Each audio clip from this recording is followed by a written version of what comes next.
All right.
Hello, everybody.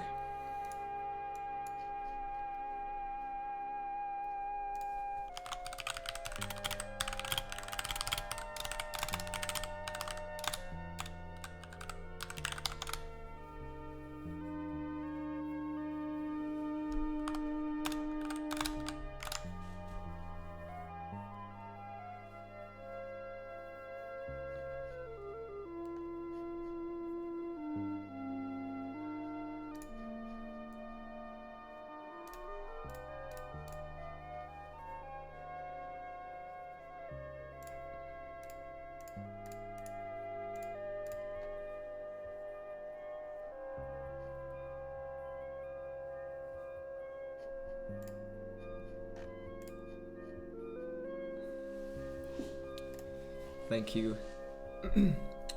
Thank you, Diablo. I'm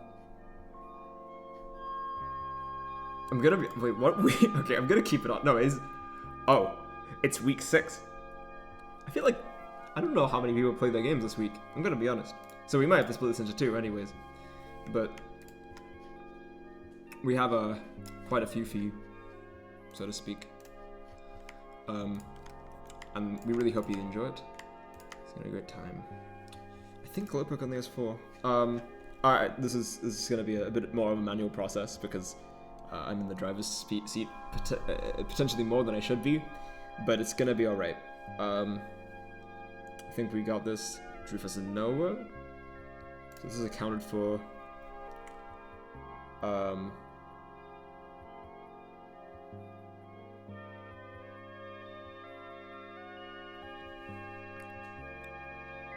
That one's gonna be played. We got the. Do we have the Motto, Lewis? Do you have Fishy? We do. I just missed this. Like, kind of completely. Hold on. We don't.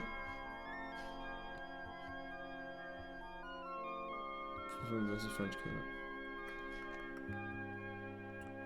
Okay. Lexi, Lewis, Motto.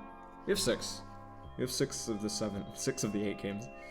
We're just missing the Burgundy that game, and I believe Kadra Zemok.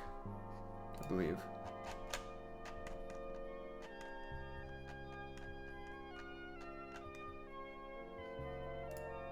Yeah, I think that's the only one I'm missing.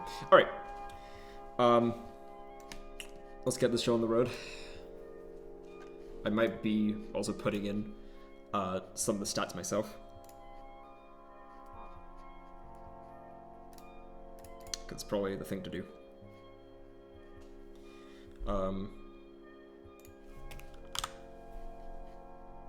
Week 6. This is Fishy versus Motto.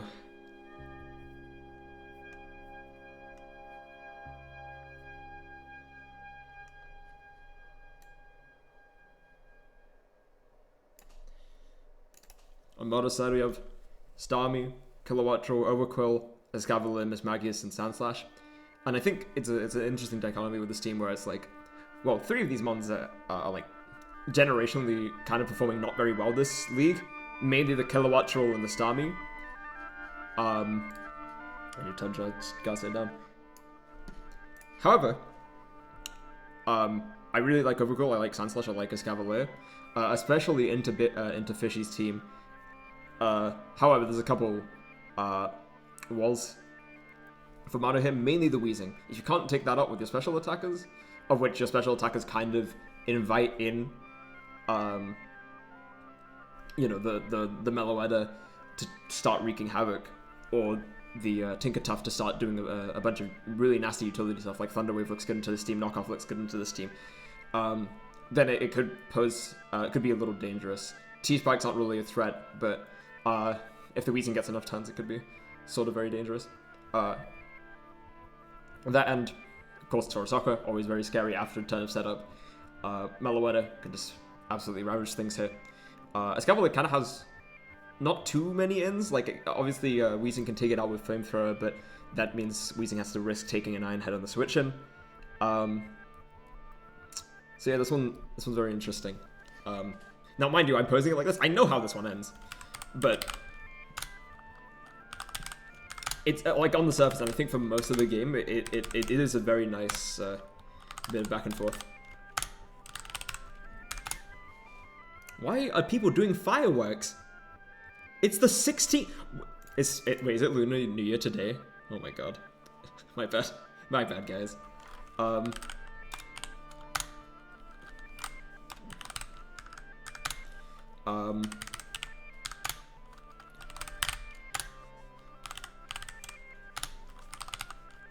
Okay. Put this in slow. We can talk through this one.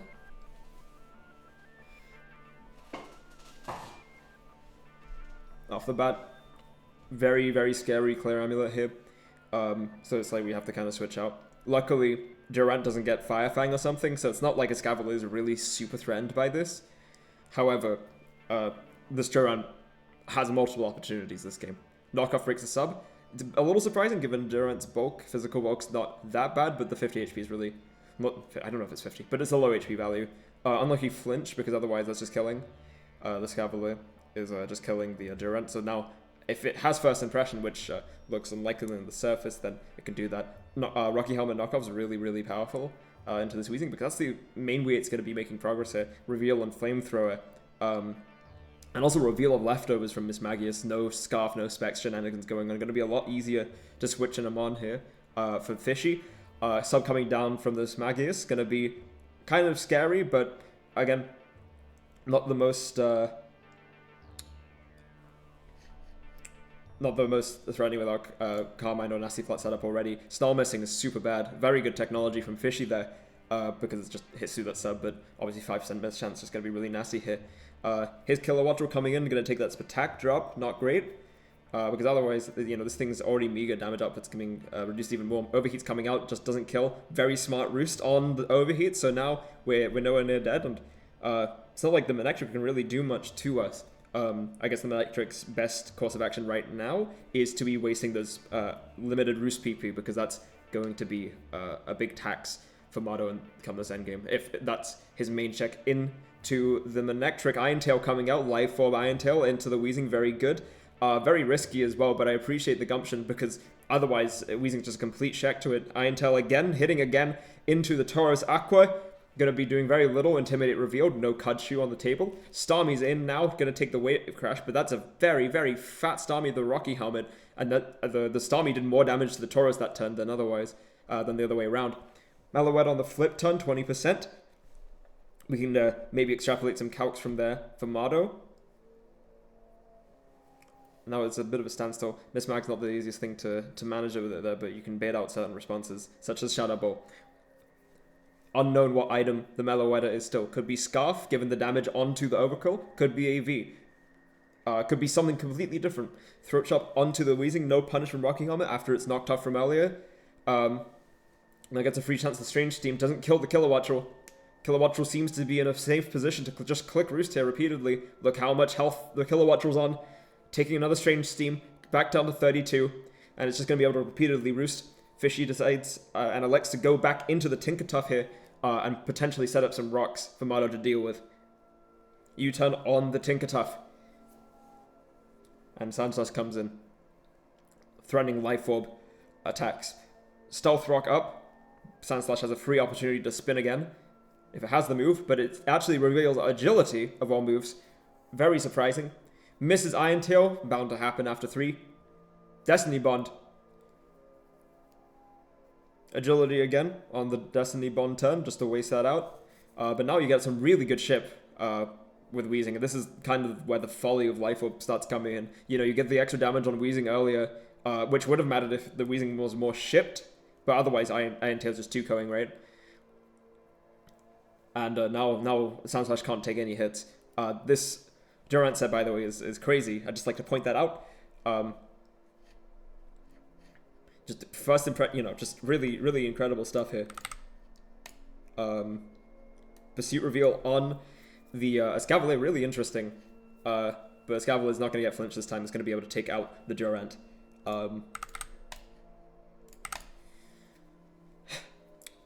Mega Man comes back in. Despite all of my humdrumming about it earlier, it's been pretty effective so far. It's been pretty effective for Fishy this game. Been pretty threatening with some unconventional move choices. Just takes out the Escavalier like that.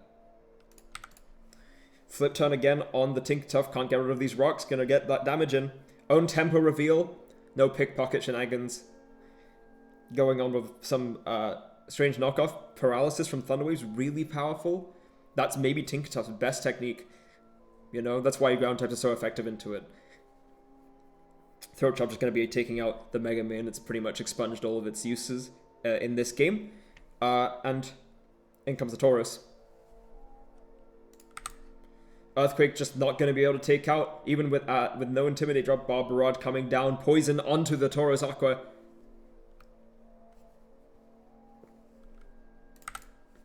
Cast that berry.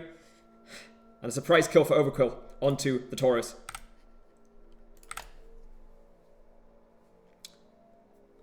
Fishy's going to be able to get an elimination with the Tinkertuff here. Stat padding it, as always. And down goes Overkill.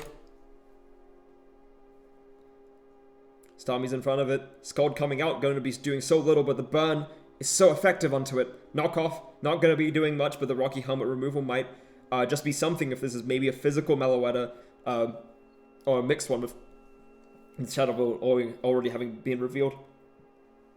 Recover, but Endeavor's just going to keep the Starmie low, equal amount of PP. Fishy's going to be able to get out of this in a good spot. In short, this is very smart technology, because otherwise, really, how much damage is your Tinkertuff doing? Is something to consider. Skull just going to eliminate the Tinkertuff. After all, the Starmie likely outspeeds the Meloetta, unless it's Scarf revealed. And that's going to be quite a bit of something here. Flip turn, we outspeed the Meloetta. Dalmato outspeeds the Meloetta. Shadow Ball comes down. Gets the Spadef drop, no competitive raise on the Kilowattrel. And this is where Moto kind of falls apart. If he just clicks U-turn with the Kilowattrel, given that he outsped with the Starmie earlier, we revealed that, you know, he's already in a position to outspeed. He can still even do it this turn. He could just U-turn instead of going for the discharge here. But now Hyper Voice eliminates, and the Meloetta is revealed to be Assault Vest with how little that discharge does. 13 is really pitiful damage. It must have been a very defensive Kilowattrel. Calm Mind comes down. Shadow Balls comes out as well. But another Spadef drop. That's just the power of Serene Grace Meloetta. As it got the Spadef drop onto the Kilowattrel, it's just not going to be enough from Dark Pulse, and it doesn't flinch.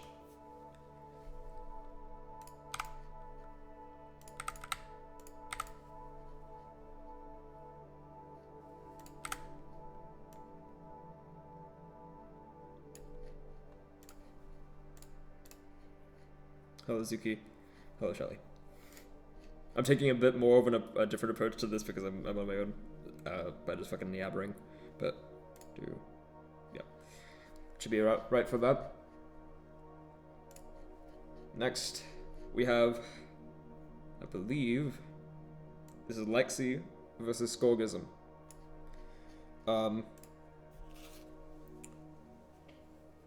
Double Steelix matchup, interesting stuff, but I mean, just looking at Muck into Skorgism's team, it's just very, very strong, depending if it's physical or not. Special, no. Knockoff or like a utility Dakadui can have chances here. Just really good to knock off the Rotom. Boots on the Magmortar. potentially Dunsparce. Tatsugiri also looks pretty threatening, especially after Ninetales ship down and it gets a potential for speed boost. Before that, though, it could be a little more dangerous. And obviously, you always have to worry about Protect Sharpedo outspeeding you after one Protect. Tatsugiri is very limited physical defense. Sharpedo can just get there. And Mix Sharpedo also just looks very, very strong this game, you know. Get Big Ship on the Muck, or if you get a bunch of damage on the Muck beforehand, after a speed boost, Hydro Pump, Crunch, it does it all here, so long as you also ship down the Belly Bolt. Really, Skorgizm's biggest issue this game will be this Belly Bolt. It's just too fat, it's just too bulky for him to comfortably take out in one hit, and that's going to be the dichotomy of this game as we go into it.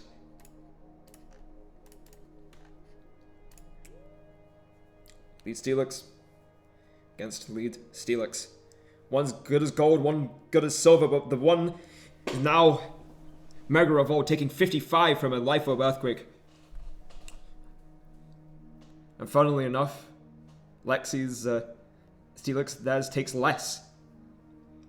But of course, miss on the Earthquake there. We can assume this is a lead Sheer Force one, given that we're Life Orb. Switch into Typhlosion, take a big chunk from Shadow Ball. That must be invested. It must be Scarf as well, given that outsped the Typhlosion that turn. But Typhlosion Blaze boosted Fire Blast. Gotta watch out for it now. Coming down. No other switch. And Dunsparce just has to take this directly to the face. It's not really taking too much, all things considered. Rocks up. And hoping for a miss. Doesn't get it. Skorgizm doesn't get it. And then Typhlosion just gets two quick ones out there. Magmora's now in. Taking Fire Blast, doing 74%. It's just so powerful, and it really puts into perspective how bulky Dunsparce is to only take 50-something from it, and that's revealed to be Choice Specs. Tatsugiri in has a very free spin opportunity here, even as Skorgizm goes into the Ninetales Alola crits Rapid Spin, doing 13%. But not really comfortable switching for Lexi. Gotta go into the Steelix, gotta allow it to get a nasty plot boost, and you have to contend with the Ninetales after the fact. Freeze Dry's gonna take out the Steelix. What's the move for Lexi? Makalola in, gonna likely just be able to take one of these hits real comfortable. Protect coming out from the Ninetales, potentially a priority move on Lexi's side. That's the account for. Muck's just so bulky, taking 56 from that. Poison Jab, 58. Due to the Cabia Berry. And now, what does Lexi have for the Ninetales? Tatsugiri's back in. Reveal Scarf, Hydro Pump. Eliminated. That's why they didn't attack earlier. Not only because they didn't want to risk the Tatsugiri to a Freeze Dry drop, but because they couldn't. Crunch coming down, defense drop on the Belly Bolt, so much text on the screen. No Electromorphosis is the most notable part of that turn. So we're risking, or Skorgizm is risking a static proc every single crunch here. Reflect up on the Belly Bolt. But second defenses drop is going to take it out for the count. Third time's the Charm on the Belly Bolt. Static's coming down, but is it too little too late? That's the question. It's just accumulated so many speed boosts that just might not matter. Decadui's in behind the Reflect. Paralysis, disaster for Skorgizm. Giga Drain's going to be able to take out the Sharpedo. And now, what does Skorgizm have for a Decadui behind the Reflect? It's just so strong. Nastily plots up. Sealer clicks Toxic, but it's just too little too late. And I think Decadui's going to be able to eliminate both targets here. Giga Drain, such a necessary healing. Back to full from the Toxic ship. Here's Magmortar. Outspeeds, Fire Blast, eliminates, crit, likely unnecessary. And now it's just a standstill between Tatsugiri and Magmortar. But of course, the Draco Meteor misses. Thunderbolt comes down, 38%, paralysis. Thunderbolt comes down again, 40%. And it's a full Draco hit. Very close. Magmortar almost pulled out a miracle. But Tatsugiri decided to say, no, enough is enough. Stop this foolishness. And wins. Very good game.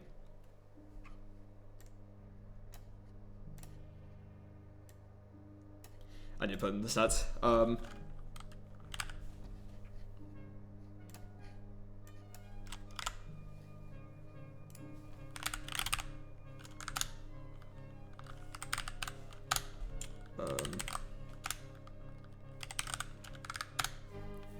They should get. They should. They may.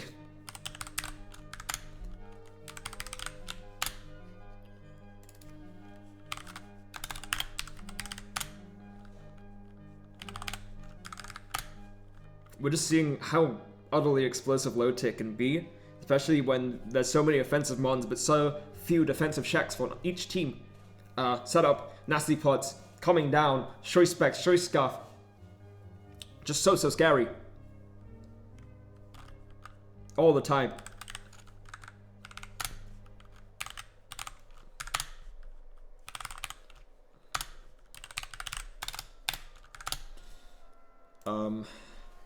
Typhlosion got 2 kills, pretty sure.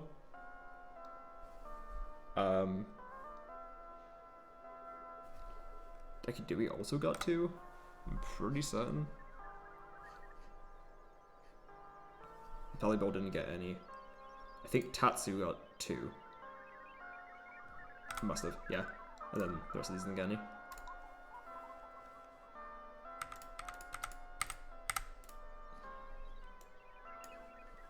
Scorgism, I think it was like 2 kills with the Ninetales.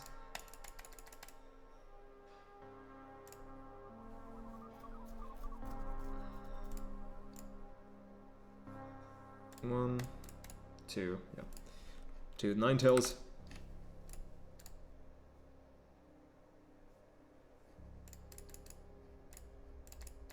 Oh, 2 with Magmortar. And then, I believe,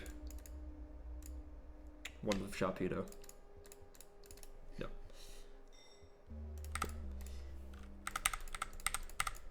Alright, next game. We have French Coat versus Plasma Archer.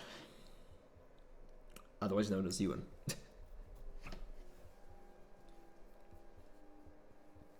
Just looking at the matchups here. I mean, look at just how scary Espeon is, but also look how scary. Just look at the Yanmega here. If French Coat loses their Revavrum, it's Ensville, because it just has perfect coverage. The Yanmega just has perfect coverage into the team. Ancient Power, Giga Drain, Bug Buzz. It has all the moves at its disposal that it would possibly need. Just, can its team do the job of support? Can it be a good supporting crew for Yanmega to get its win? To carry the team to victory on its fluttering wings? And French Coat, can they withstand its multiple attacks, Yanmega's multiple attacks, and prevail? A surprisingly bug-weak team from French Coat, despite the Charizard and the Revavrum, the secondary stabs and the coverage moves coming from Galvantula and Yanmega just so scary into French Coat's team. You know, even with this Espeon, outspeeding the Galvantula is still not the easiest thing to check, and it's not really a potentiality that French Coat can just switch in and be able to offensively trade in that late. Especially compounding that with the Ambipom, just so scary. Claydol, able to potentially have good chances into the Revavrum. Revavrum doesn't really have good coverage moves into Claydol, and that'll settle things. Lapras, maybe just too bulky for the Revavrum. Ewan's team is developed in such a way that Revavrum can't really do too much in terms of sweeping, but at the very least, Revavrum can serve a defensive purpose for French Coat, which is not typically how you would see them on use. It's much more of an offensive beast, but I don't know. A lot of things going on. French Coat having the more conventional team, but will it be sturdy enough? Will balance be able to prevail overall, as it's usually maintained to do? Or will the double bug stab be just too much to handle? Lead Ambipom into the Swampert. Swampert maybe wanting to look for rocks. Has to be scared though, has to be really scared of Fake Out Ship from normal gem boosted Fake Out from Ambipom. Triple Axle just going to be able to eliminate the Tropius just like that. So much damage coming out from Technician Triple Axle. In comes the Revavrum, knockoff coming out to get rid of its leftovers. And the defensive game plan I was just speaking about might be a little ruined already because those leftovers are already just being knocked off. I'm surprised it's not Black Sludge, but them's the breaks. Parting shot out on the Claydol. French Coat has a free opportunity to do something very nasty with Swampert here. It's not very many easy resists on Plasma Archer's team because either Earthquake, Water Muse coming out really, really scarily. Toxic on Swampet's going to help. Ewan's case, though, rocks up. Very scary. Claydol has more or less done its job. Just put a little bit more pressure. Just a little bit more pressure. That might just be too much for Ewan to handle. For Frenchcoat to handle. Galvantul's in on the Kabutops. Kabutops reveals no boots, no scarf. Endipo comes out from the Galvantula into Espeon.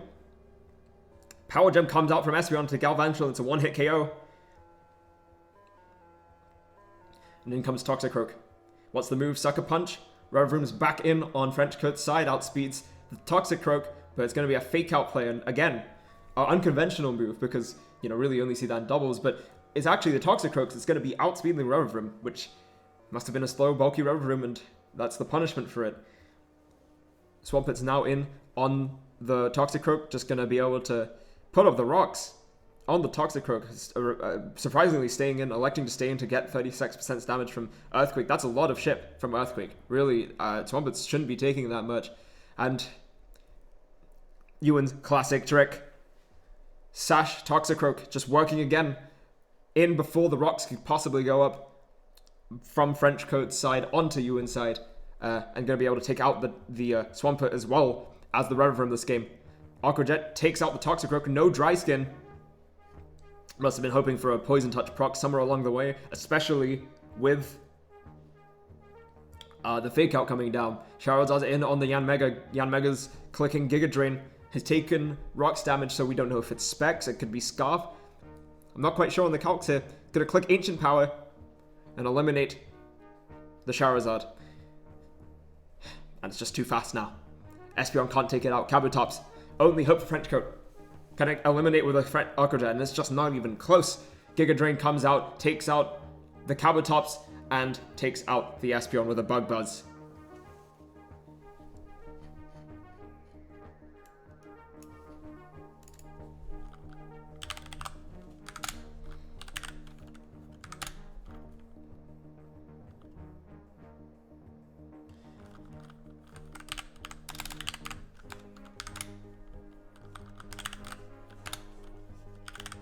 Just really, really scary stuff from Ewan's team, if I'm not mistaken. I hope this is Ewan's team, otherwise I'm ham-boned.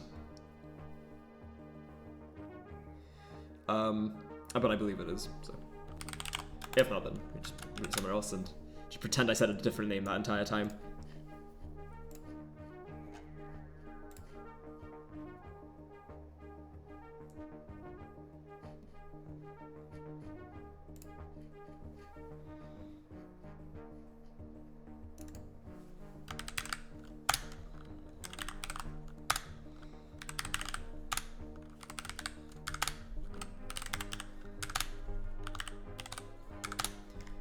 Got a kill.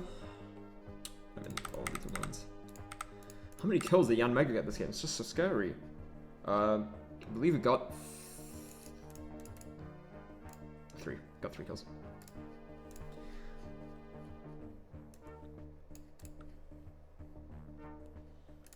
Espeon got a kill there. Umbreon got a kill. Didn't die. Tropius died. Obviously died. Lapras didn't come out. Toxicroak got 2 kills, more or less.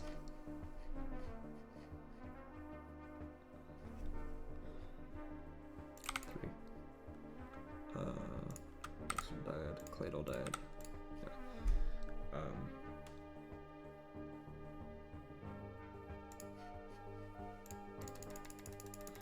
I think Swampert won. That's it. Alright. Next game. We have Metro versus Pabby, I believe. Yes, that's correct. Again, Metro's brought her very, very scary Marowak into this game. Just going to be able to pressure so much on Pabby's team. Even with as many flying ins as Pabby has here, just going to be an absolute train wreck if Marowak goes unheeded. However, look how strong of a Vikavolt this game is. Look how strong Chandelure is, and dare I say it, Aerodactyl might just do something. Just outspeeds the entire team, and really, what can be done about it? Other than that, utility from Persian Alola might prove a little too much for Metro's team to handle. Really doesn't like taking knockoff too many mons, and even if the Scrafty would like to come in to take the knockoff, obviously Persian Alola always has a nice threatening play rough, which I believe Pabby has exhibited before. He decided to use it against a Pangoro, to my knowledge. So it's not really safe for Metro for her to go into that either. But yeah, very interesting stuff. Just Vikavolt, so scary into this team. So scary, especially when your ground is Marowak, which if you predict wrong, if you take a Bug Buzz, or God forbid an Energy Ball, it's just Ensville for the Marowak, and subsequently Metro's entire team.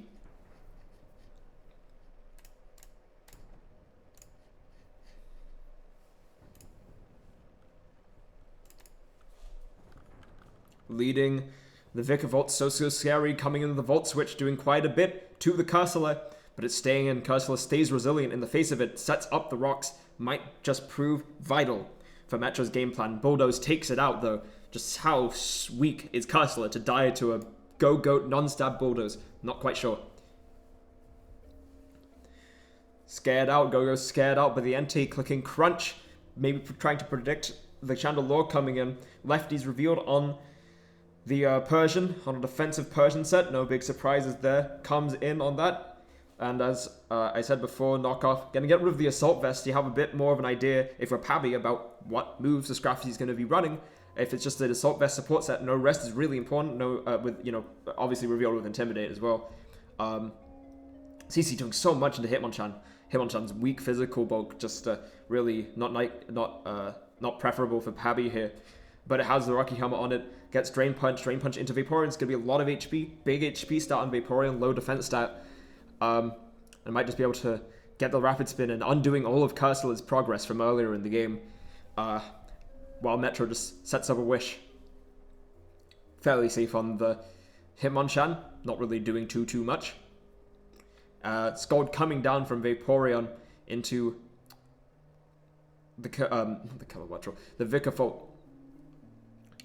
Going to Marowak. Energy Pulse comes out and eliminates the Marowak. Just biggest threat gone from Metro's game plan. Bit of a very risky play, but it's not like there was too many safer ones in that situation. What if it clicks Thunderbolt? What if it clicks Bug Buzz? Just too scary for Metro to deal with here. Taunt coming out from the Persian. Gonna be taking the body press and just eliminates. Registeel just so strong with this set. If it goes unheated. Chandelure coming in though to check it. On safe switching. Flamethrower coming down with flame from the Chandelure, not doing too much into the very bulky Vaporeon, obviously. Trailblaze coming down. Big move. Not obviously being used for the super effective damage, but more so for the speed boost. Coming out with the weakness policy. What's the Chandelure going to do now? It's so volatile, so strong. Protect. Vaporeon. Scouting out. Energy Ball. Quite obvious, but Chandelure has all the moves in the world just to make some great progress here. Scrafty coming in, no Assault Vest anymore. It's going to not really appreciate any of this Chandelure's moves. Energy Ball just takes it out in one. How strong is Chandelure? Just so powerful. Entei's in, maybe to sort out the business. Shadow Ball's going to come out, not going to eliminate. Entei has that legendary bulk. Going to be able to eliminate it back with the Stomping Tantrum. Good revenge. But now, the legendary Aerodactyl's in for the count. Might just make some moves happen here. Earthquake coming down for 25% on the Vaporeon. God damn it, Aerodactyl.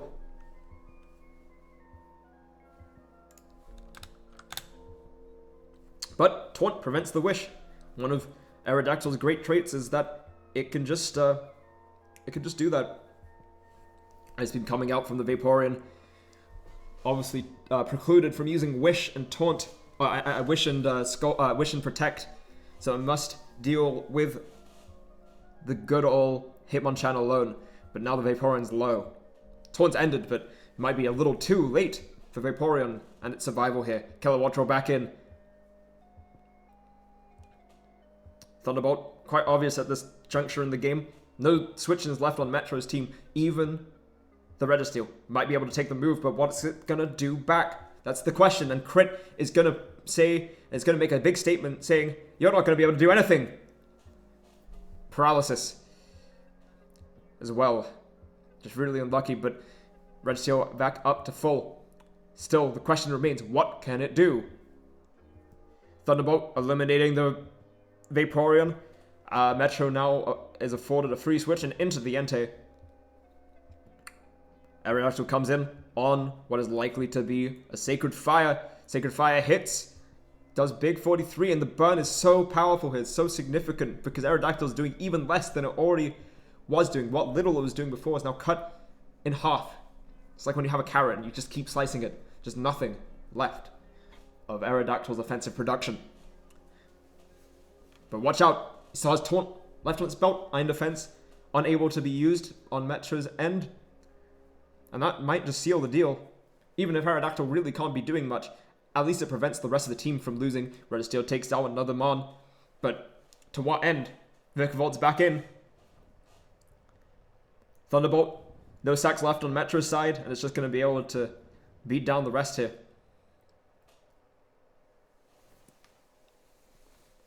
But then, Pabi doesn't have a check left to Entei. This is a narrative that I've just completely forgotten to say, because Entei's fast. I forgot on that part. So, Pabi has one chance, one prayer, one special technique he has left in his pocket. Alright? It's named 5% miss chance. Sacred Fire misses. Bambi gets its second kill of the game with its second bulldoze. And that's why Entei's a bad one.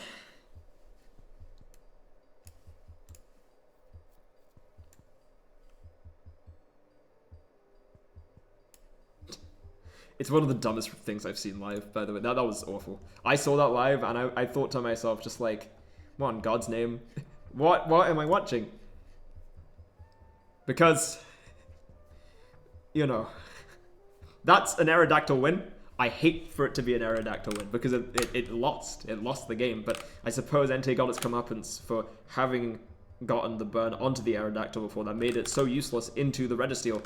Because otherwise, without that burn, those Earthquakes actually hitting for a sizable 40%, going to be able to 1v1 Metro's team at that point. But that's the folly. You're so reliant on not getting statused.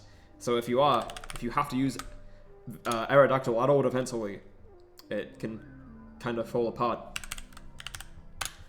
Kind of feel a bit. I felt it. I was just like, I feel so bad. Because you never want to miss a 5% miss chance. You know, you really never don't. Really never do. Want to miss that sort of move. Just calking, I mean, Entei died. Obviously all the Mons died here. Scrafty, did it?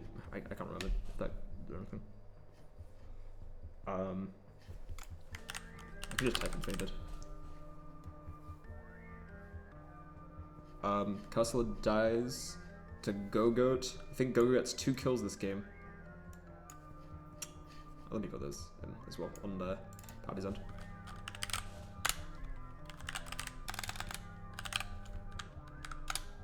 Shandy. Not Shandy. Shambhala. Hit Monchan. Persian Alola.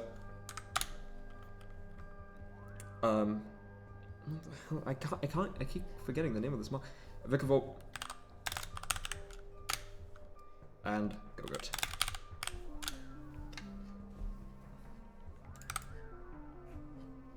I think Vikavolt gets 2 kills this game. I think Shandy also gets 2 kills. Pretty sure. I mean, I'll look. That's Vikavolt. That's a Registeel kill.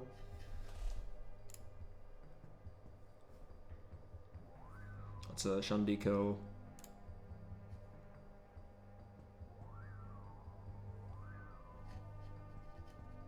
Yeah, I actually no. Shandy only gets 1 kill. Okay.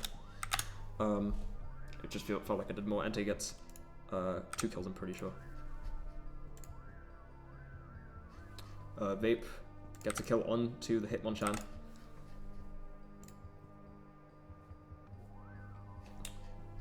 Gets a kill. That's the that.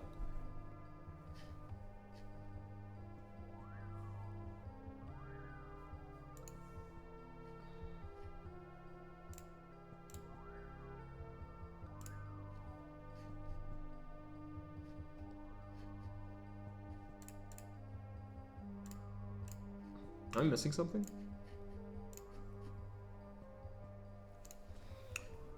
What? Did Aerodactyl did get a kill here, didn't it? I hate to admit it. Vika plus...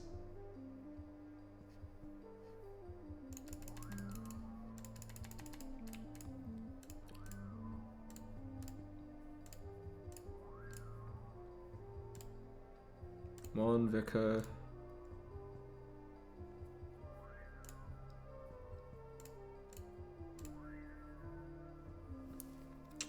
One Shandy.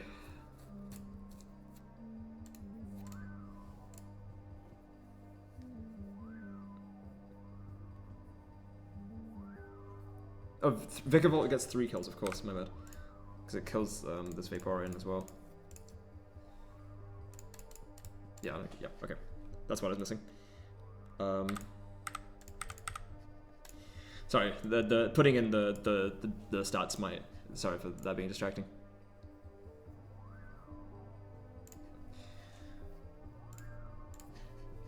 We have KDK versus Big Pharma.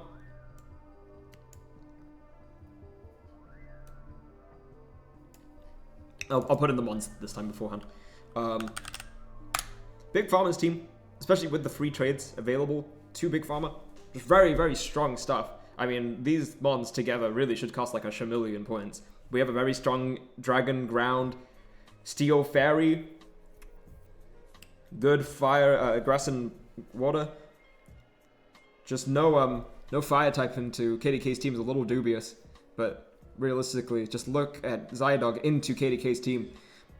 Their best resisted is the Arachnid. A mon with no recovery, a mon that loses to the Rotomoso easily, and a lot of other parts of this of Big Pharma's team. It's just so risky, as well.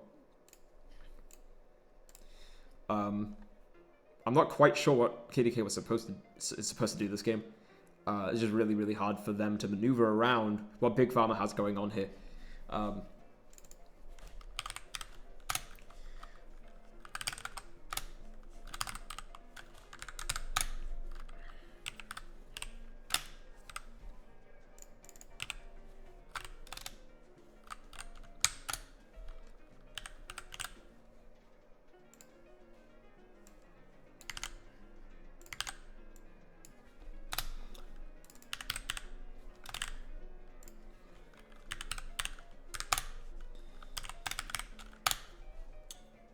Just their double water offense is pretty stifled by just water absorbed gelatin, especially when the...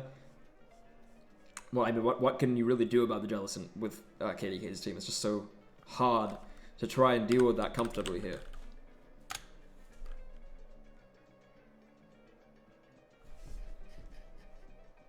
This is Lycanroc at midday, right?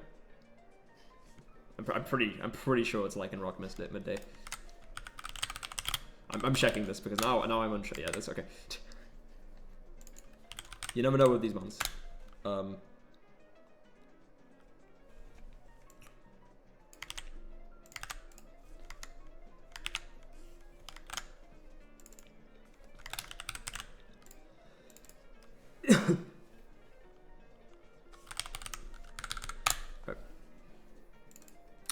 Yes, I mean we'll talk about Kilowattrel's Folly later because that one is quite poor. Yes, let us commence forth. Rotomo lead, very, very likely to be a Scarf Rotomo. Just look how good it is into KDK's team, except for the Lightning Rod potentiality on the Togedemaru. It's not Lightning Rod though. Must be Iron Barbs. Thunderbolt's just so scary into KDK's team. It's just a very safe play for Big Pharma to lead that and to do what he did just there. Toxic onto the Zydog. Gonna start taking away. Spiky Shield coming out. Reveal what the Zydog wants to do. A little risky given that it could Sable Dragon Dance, but instead it elects to Earth Power. What in God's name is happening with the Zydogs the past few weeks? Oh, special. Out of power again onto the Crobat. Good play by KDK. But what's the move from them? Klefki comes in. And they elect to click Brave Bird. Really not doing much though. It's just so defensive, Klefki. And without investment especially, that Brave Bird's just not going to be doing too much. Have to switch out. Risk of Thunder Wave.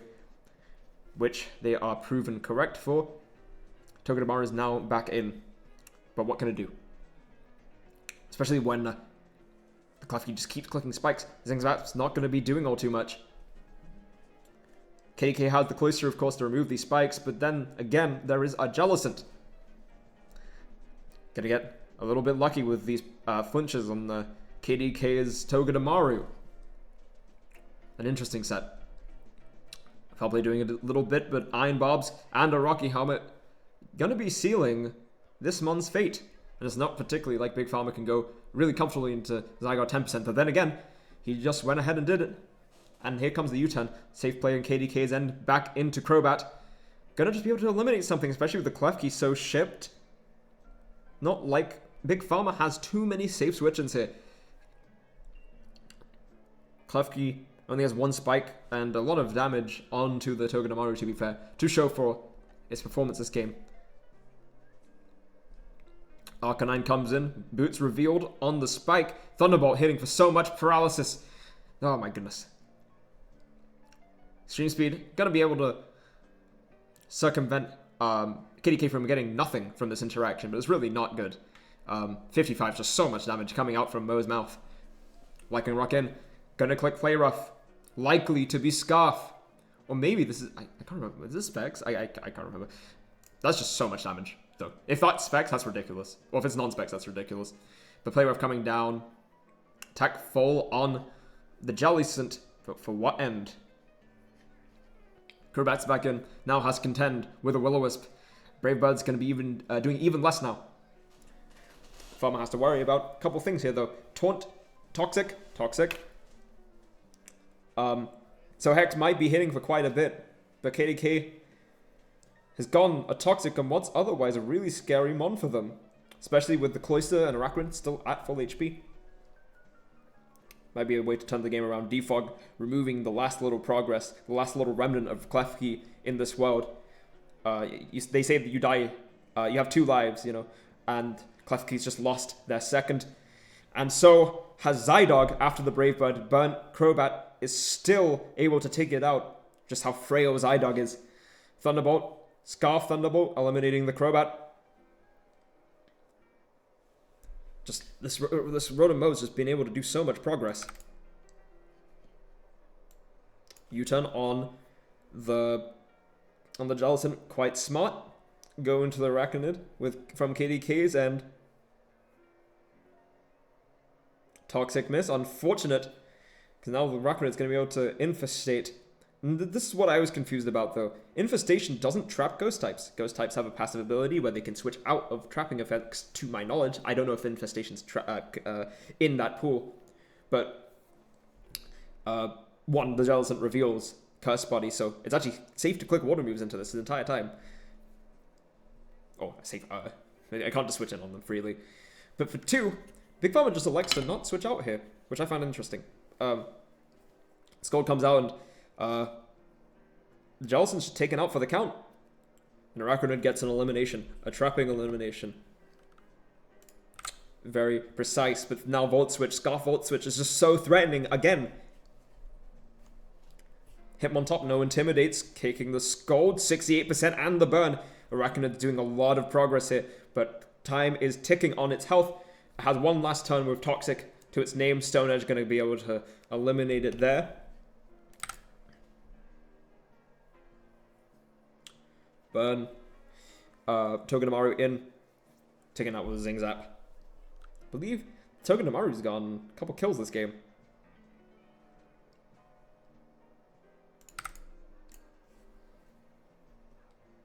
Rock Slide coming down from the Archeops. I do think that maybe KDK had a win path this game. I'm thinking about it. Because if they well, yeah, they'd need to. There'd be like a line. We can analyze this. So it's like on this switch out, you just sack the Lycanroc instead of going to Cloyster. Now, mind you, it's not the safest thing in the world because of the Archeops is special. It doesn't matter, but it's the only win path I think, because you sack that, you sack your Lycanroc, you go into the Cloyster, you click Icicle Spear, you get an elimination. Because Archeops it fails to kill the Cloyster. Cloyster gets hits from Icicle Spear into the Archeops, kills. Cloyster then gets eliminated by the Rotom Mow, and then Hyoganomaru, able just to trade with it, likely just clicks U-turn and Mow's eliminated. So this was a bit more of a close endgame than it may have seemed like, with Rotom Mow just eliminating everything left, right, and center. But as it turned out, KDK chose the wrong option here, and it's just going to be a kill for Archeops.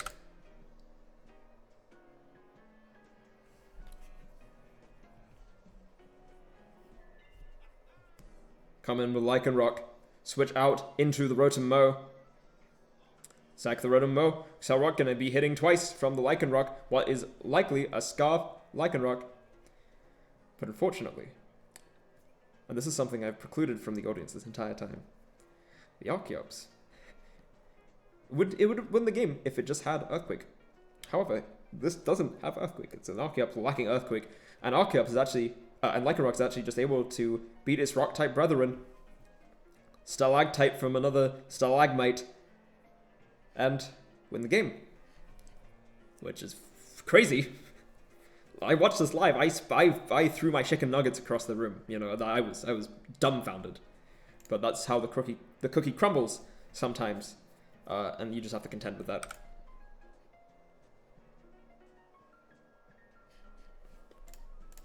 Checking eliminations. Crobat gets a kill.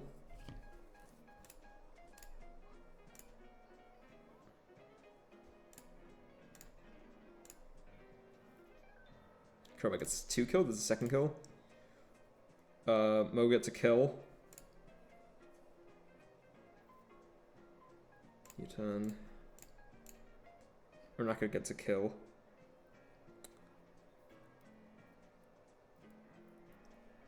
Motom's killed both Mons so far, I believe. Him on top gets a kill.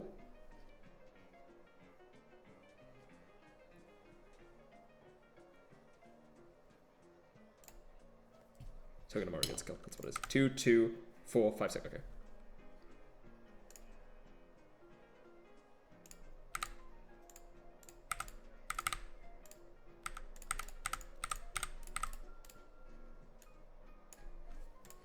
Alright. I've got that one put in, and we can move on to the next one. We have Drew versus, I believe this is... Oh, I'm so bad with names. It's Drew. This is Noah. Yeah. Tinkaton is trying to sneakily hide away the Mesprit, but fortunately the team preview sprites are right here, so Noah will know about it, and likely has prepped quite diligently for it. Quite a scary mon, especially if you let it going. But Houndoom might be able to stop Scarf Mystical Power from being able to go through all the entire way. Drew's team is also notably quite weak to Donphan. If Donphan can get knocks on the right places, such as the Piloswine, Earthquakes to everything else, scary into the Mesprit. But the same can be said about the Piloswine on the other way around.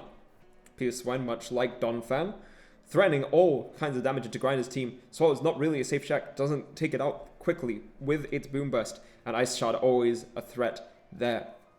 Knock off, Toxic, really threatening stuff into Electros, and one without any reliable recovery, and then, as is predicted, ground ice coverage is very, very strong, even into the thick, fat Oinkologne. What can Oinkologne really do to a Piloswine back? And what can it really do about Earthquake from Piloswine? These are the questions that Noah will have to answer this game, and answer to this game. And all of this is just assuming that Noah's staring down the right one, but Horowak, always lurking around the corner, always can be doing something dangerous.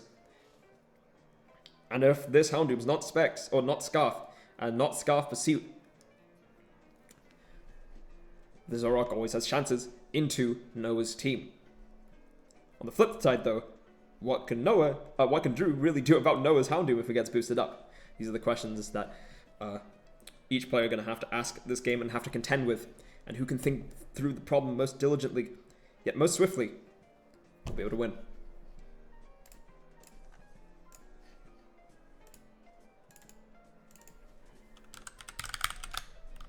Solo, Piloswine, immediately going to be scaring this thing out. Gets the Toxic, as aforementioned.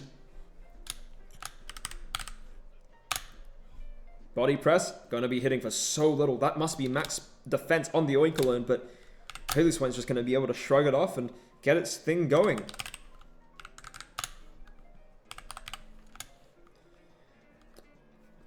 That's a crit lash out. Must be a very fat Serena to be taking that little. And Rocky Helmet plus whatever else is going to be really helping out Drew here. Stuff Shrieks might be boosting the damage of that body press, but it's like multiplying 1 by 2, which is not much of an increase in synthesis. Is going to bring the Serena back to full HP. Piloswine's going to get the elimination with the Toxic there. Coil, super scary from the Electros, but what's the move set? Electros can do everything, but it can do anything, but it can't do everything. Lefties are going to be knocked off from the Electros, really good for Drew. But Coil again, so scary. Encore. That is the solve.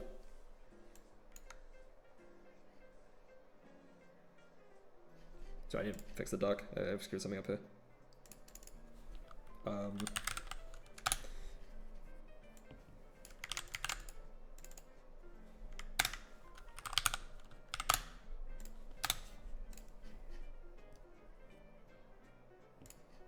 Donphan is in on the Tinkaton, gets knocked off. Assault Vest has been knocked off. It's quite safe to say that that is Nozorowak knockoff. Just gonna be taking out this Horowak. A little too ambitious for its own good. And now Drew has a free switch into the Mesprit. Calm Mind.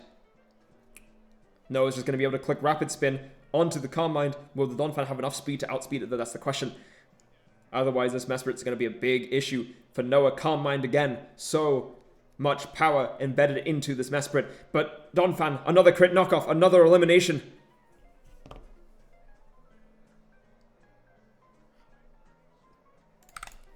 And it goes out after a wonderful performance for Noah. Garbodor's going to be taking that Trop Kick. Going to be doing more damage back to the Serena with its Rocky Helmet. But Serena with the Synthesis really just going to be able to shrug that off later in the game. Just a little bit of back pressure though, which might swing things back in Noah's favor. Electros coming in. What's it going to do? Just a quick knockoff.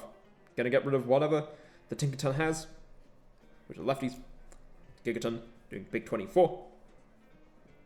As the Electros can now click Drain Punch forever. Onto Drew's team. Because without the power or the surprise of Encore, Tinkaton loses the 1v1.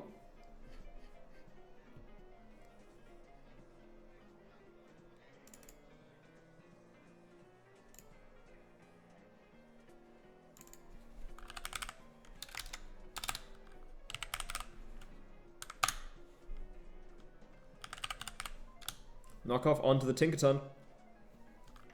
Nothing doing. Knockoff back. Knockoff again. And it's going to be an elimination. Knockoff again. How many knockoffs were clicked in the past few turns? One may never know, but Pangoro, what I do know is Pangoro has just scored an elimination for Drew. Gunk Shot, hitting into Pangoro. Pangoro is just going to eliminate after it's boosted up with its Swords Dance. Scoring itself a second kill, but out for the count. Garbodor's just so scary.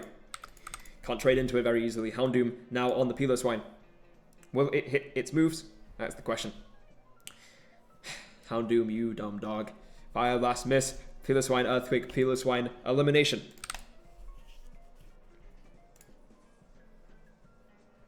Donphan is in on the Piloswine. Must be scared out. Serena in. Knock off onto the Serena. However, depending on what this Donphan has, Serena might just be able to take it all. Rapid spin on the Serena. Serena's going to be able to synthesis back up to a wonderful percentage of health, which I will not utter. Ironhead, 17%. Knock off. Going to get no benefit here. Just really hoping for the flinches for Noah. It gets one. Can it get another? It can.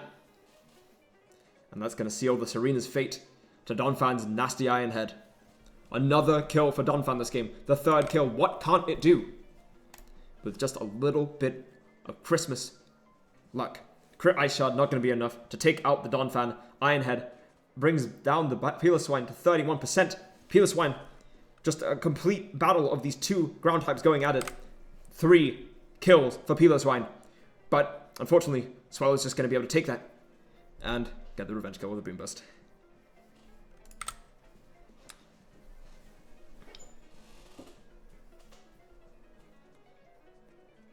Really a game based on not too much luck. Both players played very well. Just Donphan had its lucky. Sean must have killed a rabbit and had its rabbit foot recently. Because that was a wonderfully lucky performance on that mon.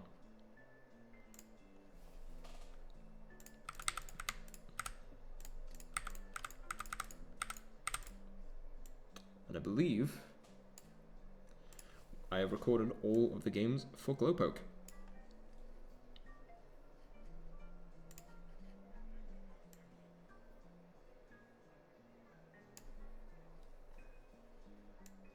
And let me just...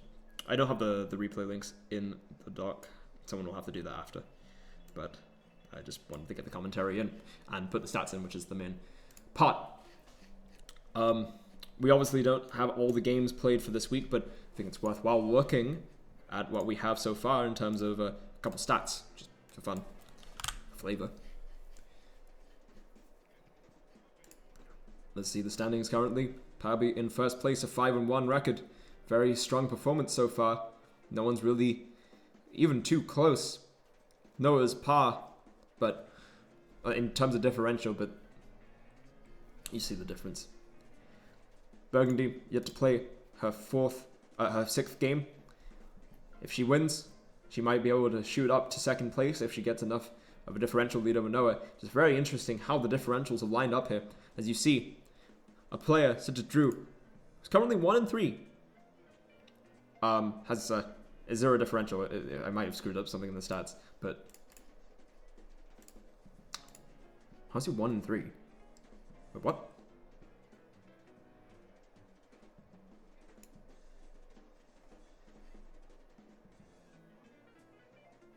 We just not get a couple games from week 5. Wait, hold on. New games. New games. New games. I might need to look back up. What the hell is Cadras versus Drew? You know what? My compatriots can sort that one out.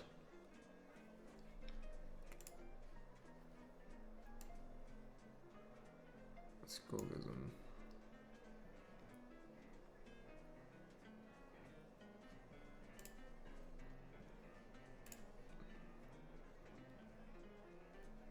Yeah, I won't worry about that part. In any case, these are the standings for this week. We'll see how this develops. And it will need to be fully updated soon. You better fucking play your games, everybody. But with that being said, let's look at the Mons, and Marak's still standing on top, but after that wonderful performance, KDK's Lycanroc starting to catch up, same with Ewan's Yanmega. Same amount of kills, Yanmega has one more death, as is expected with a Mon that frail. Officially Meloetta putting in work, nice consistent work over the weeks. Pangoro, in only 3 games, has almost matched up with these other Mons in terms of eliminations. A lot of shared 7s here, though Overcall might be the most impressive, given that's only been brought to 4 games, and a bunch of 6 and 5s. So surprising that Marowak, even only after one great game of performance, still stands on top. Just very interesting trends overall. We will now move on to Globro. Your Week 6 Globro games.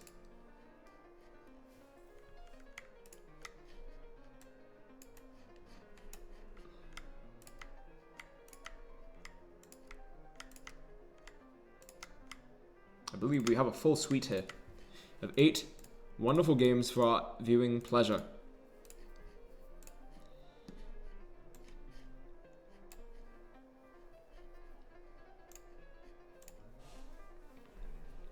First off, we have Reload versus Joe Kimbo.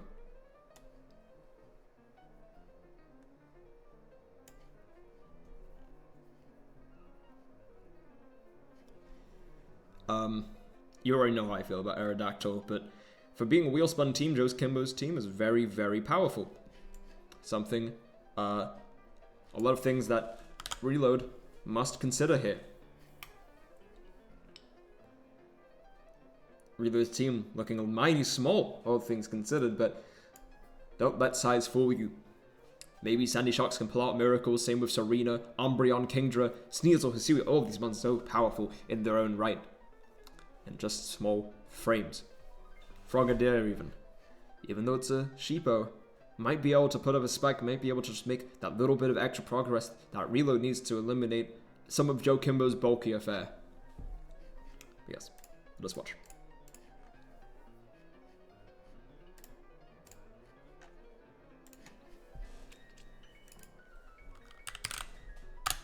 Lead with the Wishy Washy and lead with Frogadier. A battle of the water types. Frogadier setting up that spike. Gonna be Protean. And really not going to be so great into the water type Wishy Washy. Crit U-turn though. Wishy Washy luckily has the choice of using both Flip Turn and U-turn as pivot moves. And Salazzle's just gonna get a quick early elimination for Joe Kimbo. Quick and dirty. Kingdra's now in. Gonna be able to answer back with a quick Scald to the head. And now the Salazzle is dead. But big bad Wishy Washy coming down. Click U-turn again. Not doing too much into the Umbreon Rocky Helmet. Inching it closer and closer to turning back into a singular little fellow. Which might prove quite advantageous for Reload set. But what won't be is that Wish being denied by the Taunt Persian. Taunt just so scary into Umbreon. And one's so helpless without that. Eviolite revealed onto the Sneasel, which then clicks X's into the Persian. What? Parting shot out. Must have been Nexus predicting the Woshian, but maybe I don't understand why Woshian would switch in on the close combat potentiality. Stone Edge hitting for 69% with Life Orb shipped down. Flip turn again. Must be Scarf on the Kingdra. That's a little bit of an even game, some may say. Trading Nox. Woshian is obviously going to be a lot stronger. A lot of parallels this game as well. You know, trading Nox with the respective grass types, the bulky grass types. Lead with Water. U-turn just going to be able to, just missing out on the Woshian elimination there. Which might prove very strong for Joe Kimbo. Leech Seed coming down onto the Umbreon. Yeah, a little, just that little speck of health back. Giga Drain coming out again. Woshian firing on all cylinders, but it might not be enough. U-turn again on what is Protect. And Woshian is down for the count to Serena. Kingdra's back in. Taking a little bit more spike ship damage. Frogadier still on the table in terms of its impact. Going to be clicking Flip Turn, a very safe button at this point in the game. Joe Kimbo has very few options to deal with that Earthquake coming out from the Wishy Washy. And the Wishy Washy is just too slow. Gets outsped by Serena and knocked out. Serena proving its value in gold, or I suppose in grass here.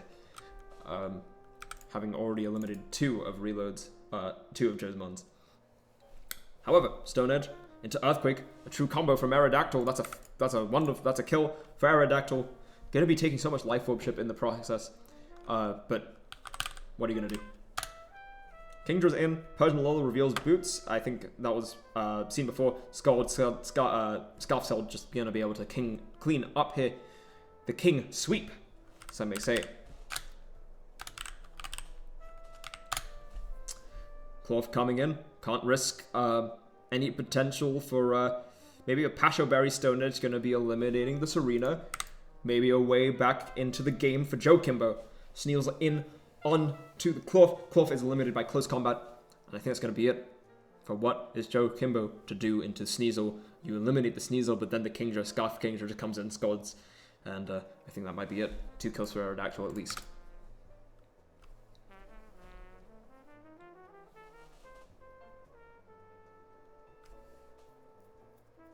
Really seeing Joe Kimbo's lack of a good water resist in this game. Just unfortunate end of the wheel in terms of dealing with just a mere Scarf Kingdra.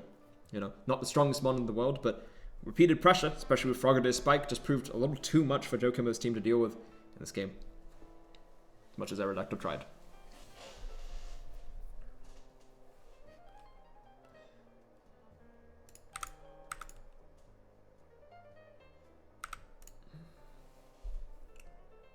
How many kills did it get? I mean, I got all of them, like, more or less.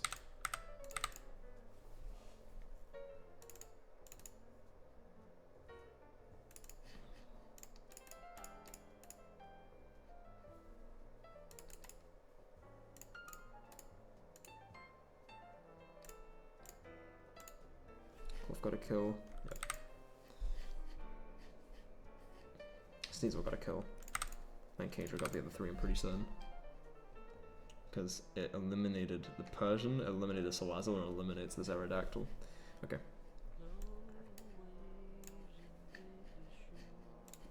Okay. And I need more music. You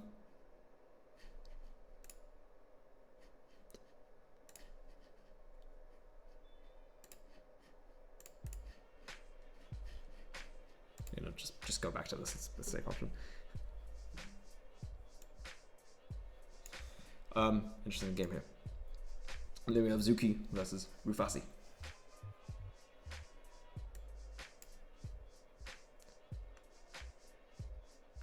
Let me just put in the mons and get on our way.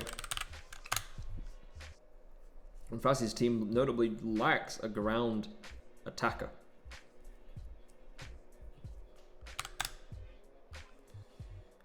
Oh, a ground switch-in rather. However, other than that, as most teams with a bad ground in problem have, it's just very strong for some reason. The best mons are all susceptible, or at least neutral to ground types, it feels like. Flying type is bad theory, has been unlocked.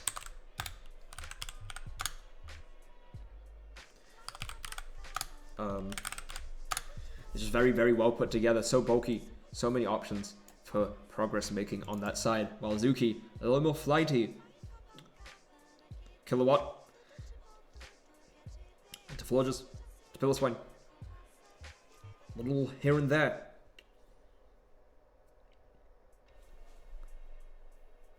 The question is, how does she comfortably switch to Florges? The pressure of Florges.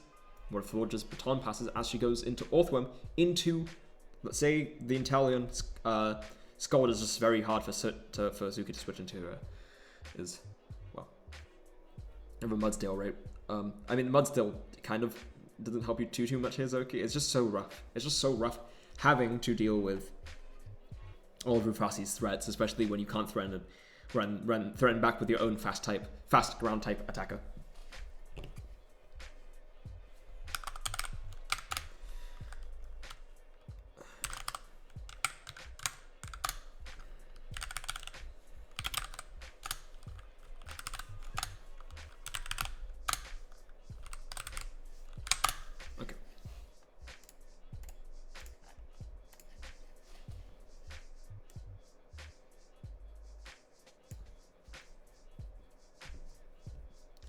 Semi-poor lead into the Piloswine, goes from Zuki. Knockoff coming out. Very strong. No bulk on that floor, just going to be a full special attacking choice spec set, potentially to get the Orthworm health down, and potentially to get that trick to fruition.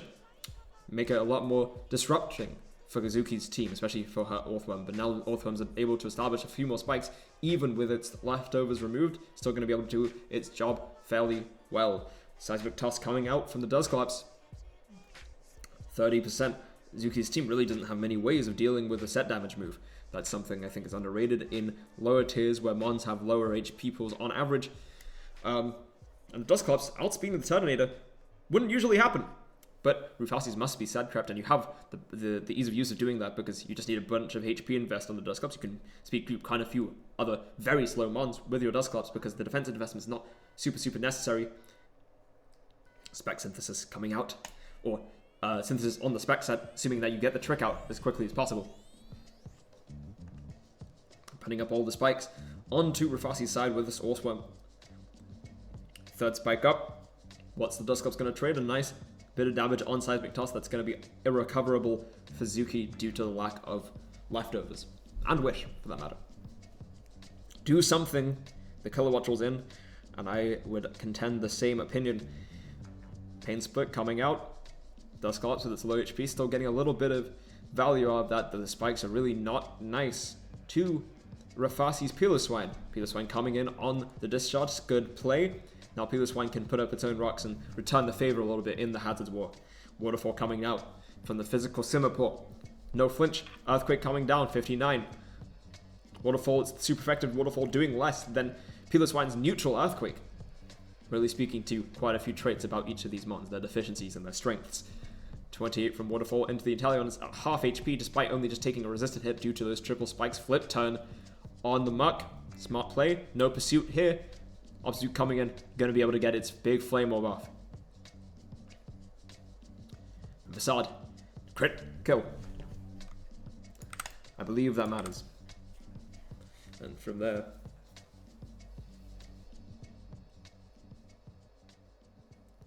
Obstruct. On the close combat.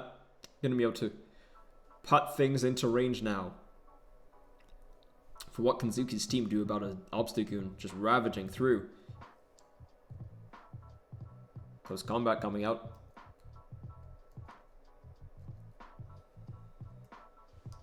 Facade. Eliminated. Turtonator.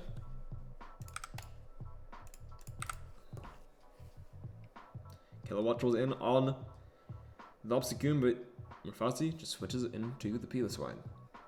Hurricane hits the Piloswine, eliminates a kill for Kilowattrel on the board. For what end? Piloswine didn't really look good in the match stats this game, but if you watch it, you'll see how much it just does here. Forger's going to be able to get rid of all of those hazards. It has one move slot left, most likely Moonblast last. What a crazy set. But it makes sense. Zuki going to try and re-establish the spikes, but is it too little, too late? Hone Claws coming out. Whiff on the Hurricane, always the risk. She's hit one, so it's more likely that she'll miss this one, and just a +1 Iron Head eliminates the Kilowattrel.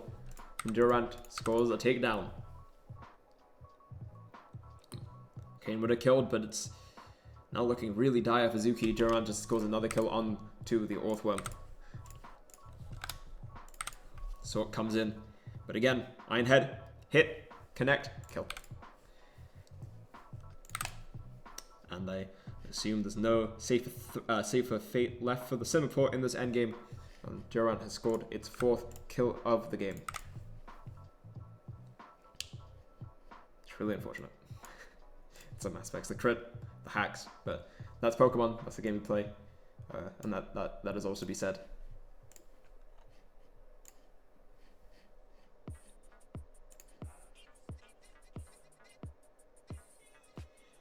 Here's Mr. Scare versus Bowser Jr. And we'll see a bit of a repeating pattern this game in terms of a statistic that we'll get to after. I do feel bad because I didn't help him prep for this game, but it's just so many scary threats on Mr. Scare's team.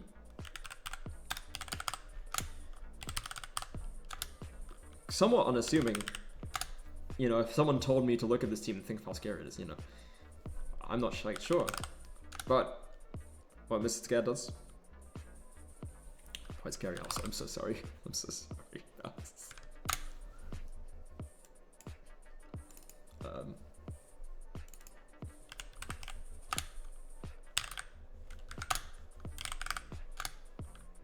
What's that guy's name? And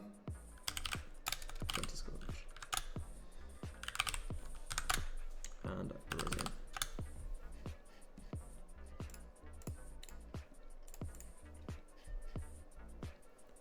Saw the game. Parisian lead into Mr. Scare's Hitmonchan. Parisian's physical defense gonna have to scare it out. Though maybe Parisian into Crobat.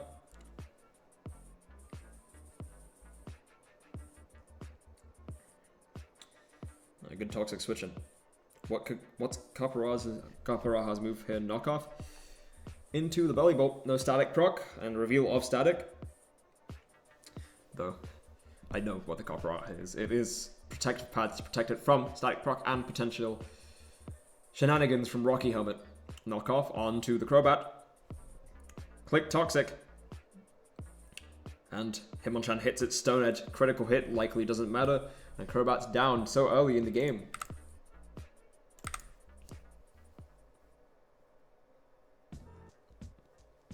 But now Sandslash had this opportunity to get its high horsepower in, though onto the Arboliva might not be the most fruitful, so to speak.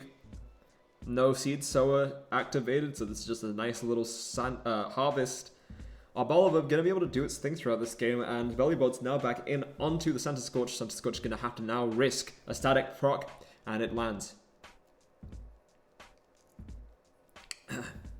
Kaparaha now in the Bellybolt, but Bellybolt's now back at full HP. What's to be done? Onto Sandflash on the Bellybolt. Going to be able to take the Shilling Water. Good mid-ground because that helps into the Kaparaha and smacks around the Sandslash quite a bit. Back to Kaparaha. Clicking Shilling Water again. Nice extra little bit of ship. No lefties recovery on this Kaparaha, so that really will start adding up here. 25%. And we'll click Shilling Water again from Mr. Scare's side. High horsepower, not hitting for much, not doing much. At some point the Shilling Water is about to outdamage it. Parisian in onto the Bellybolt, but Bellybolt decides to have its fun somewhere else with the Volt Switch, and now here in comes Loki.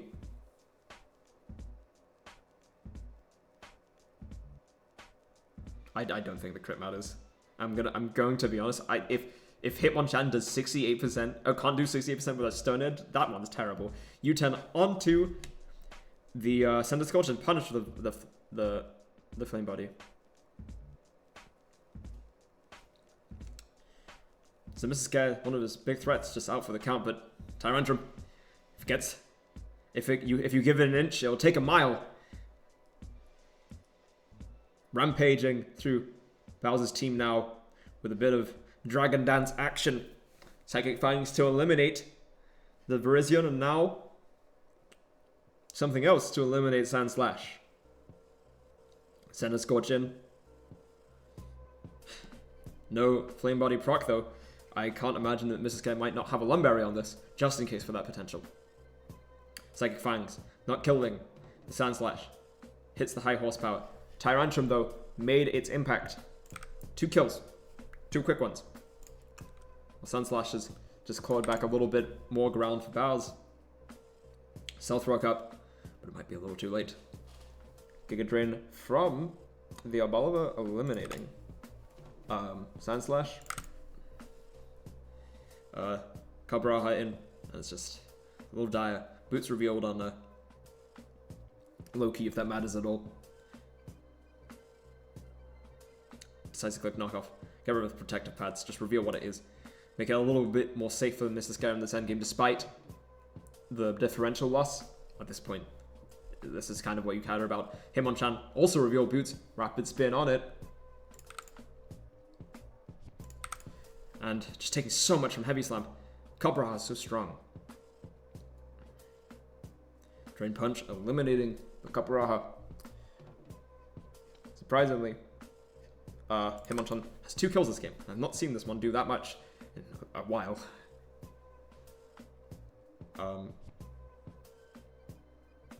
Drain Punch, big critical hit. really unfortunate, though I don't think it quite matters, given that I don't think Ampharos has the juice to get there regardless. Thunderbolt taking out Hitmonchan.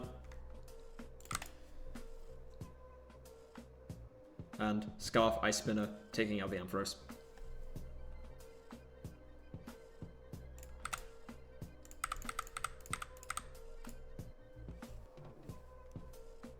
Wait, sorry, that's the wrong color.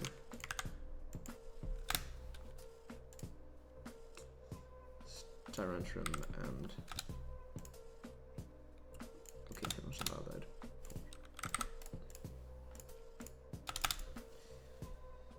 Yeah, I don't know. This one's kind of rough about us in terms of prep. Like, how do you deal with certain ones here? You can't deal with everything. You have to kind of just assume what sets are coming in. If you guess the wrong one or you sack the Crobat or something, it's hard. The onus is more so in battles, I think, for this game. Wait, this was a week 5 game, wasn't it? I'm gonna kill someone. Wait, no, it wasn't. I'm good as blind. All right.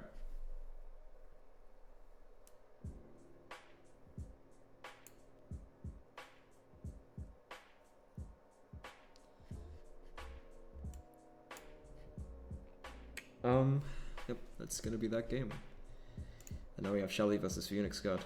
Two big birds flapping their wings on each side. Who will have the prevailing wind to their benefit? Who will ride it to success? I need to put in all the ones here. Is this Mega Manectric or no? I guess I'll find out, won't I? So my knowledge, just base. This is Mega Rodino, that's what I remember of this team, and Seismitoad.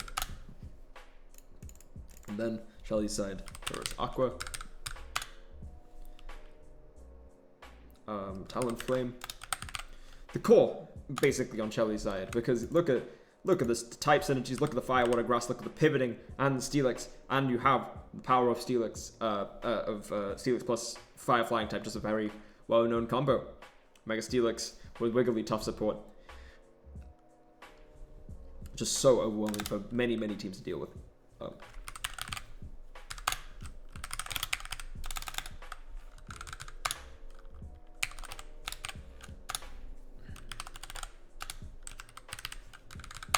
Alright.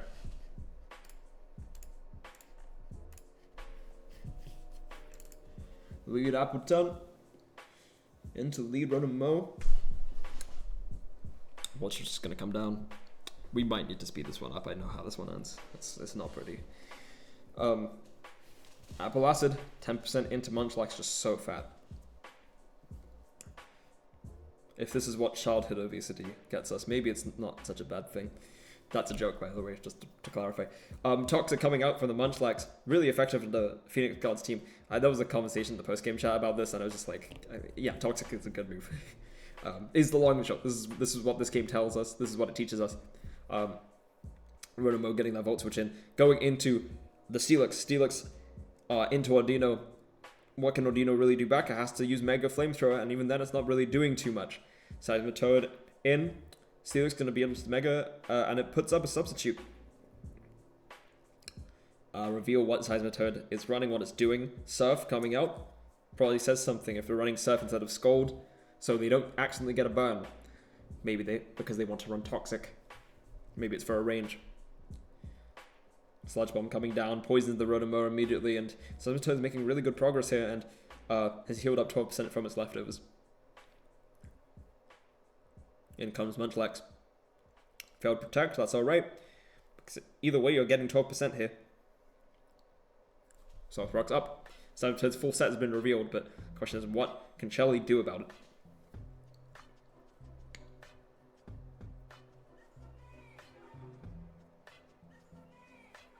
Light Sun coming down to the Ordino. Regenerated Ordino going to be able to outlast many of these hits.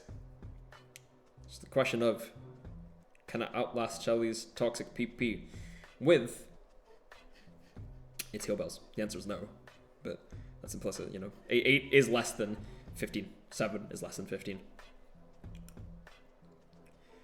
This this Munchlax set, I will say, is very smart. Whirlwind, especially if you get the hazards up, very powerful in this matchup. I'm surprised that you didn't bring hazards, because my thought with any phasing move is that you have to have hazards. Body Slam coming down on throw. No paralysis. Throw's now threatening some moves. Tauros comes in, gets the Intimidate drop. Throw's not going to be able to do as much with its big knockoff. Rocky Helmet, what's likely a physically defensive Tauros. At least you don't have to deal with the Rocky Helmet anymore. Yep. The thing with phasing, you have so many use cases with it that, like, even without hazards, it's still usually a good idea. Recover with the output turn back to full. And this game looking like it will take a little while. I'm going to turn it to normal so I don't lose my voice. I have a cold, to clarify. So this is... So this might fry me for tomorrow, but I don't have to speak tomorrow. It's all good. Swords Dance on the Talonflame. Really scary reveal for Phoenix. Look how passive his team is into the Swords Dance Talonflame. Wound. Messing it up. Braviary's in. Can't really do much to a Munchlax. Wound again. Spin again. Appleton's in. What's the Appleton going to do? Throw's going to come in. Take the Toxic. Guts boost, maybe.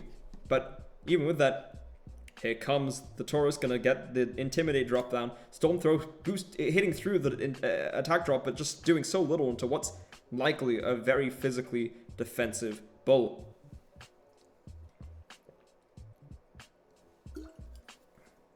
And our first elimination of the game, 28% onto the throw on the turn. 28, hitting twice with Brave Bird. And now Braviary's boosting up. Hurricane onto Wigglytuff. Wigglytuff takes it, gets the knockoff kill. A lot of trading going on in just a quick succession of turns. Sludge Bomb comes down onto the Munchlax. Crit Surf. Barely survives. Gets the rest. Goes back to full. I would say that is actually a risky sequence, because if you lose this Munchlax, you do lose this game probably. But the Munchlax gets to live another day. She is a survivor. Through crit and with grit and determination, it survived. I would put it to fast as well. I know. I was getting to that point. Because this is the point where all the wall breakers have gone down. And now only the walls can stand. I thought this said labor. For some reason. Murder Pain Split getting into the Ordino. 50 base HP into a lot of base HP on Ordino, like a 100 or something. Just going to be healing so much with that Pain Split. Although the Sludge Bomb Poison was impactful earlier, now it actually might be helping Shelly insofar as Toxic would have been really, really strong into the Rotom, but Base Poison actually is really, really quite convenient, because you're not, the only thing about it would be getting burnt, let's say, because it's not really much passive damage. Meanwhile, Phoenix is having to contend always with toxic damage, especially with the Ordino, right? Running out of moves, Body Press coming down with the Steelix. Steelix going to set up another substitute. It's liable to be a little bit of extra ship, though it's not really making much progress into the Seismitoad, so we're going to have to go into the Munchlax, get a little more out of it, protect back up. Stole another toxic PP. This is where counting PP starts to matter. 11% from the Sludge Bomb. No dice in terms of a poison. Rocks back up on what is a rest turn, because the Surf would be futile. It's a good rest. Good Stealth Rocks from Phoenix God. Asleep. Asunder. Reveal of Dazzling Gleam on the Mega Ordino. It's quite ineffective into the Munchlax, obviously, and will be much the same story into the Mega Steelix. Body Slam Paralysis, gonna have to waste another Heal Bell PP, though I might have actually kept the Ordino paralyzed, so you don't have to do that, but you're gonna have to Heal Bell anyways, just at some point. Apple Acid. Interestingly, no competitive reveal on the Wigglytuff on the Apple Acid. Maybe it's just something we didn't think about. That maybe it's just completely unnecessary. Maybe Cute Charm is superior as an ability, gonna heal a lot on the Appleton. It's not the most common move in the world. Yeah, no, who knows? It doesn't really matter. The Romo's out of the count of the Appleton, but the Appleton's now at 1%. So who really won?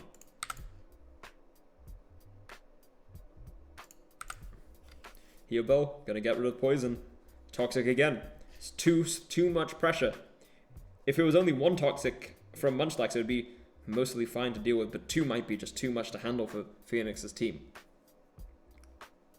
Not the most civilized, maybe not civilized, maybe not the most pretty way of winning a game, but certainly looking to be pretty effective for Shelly right over here. Toxic onto the Appleton again.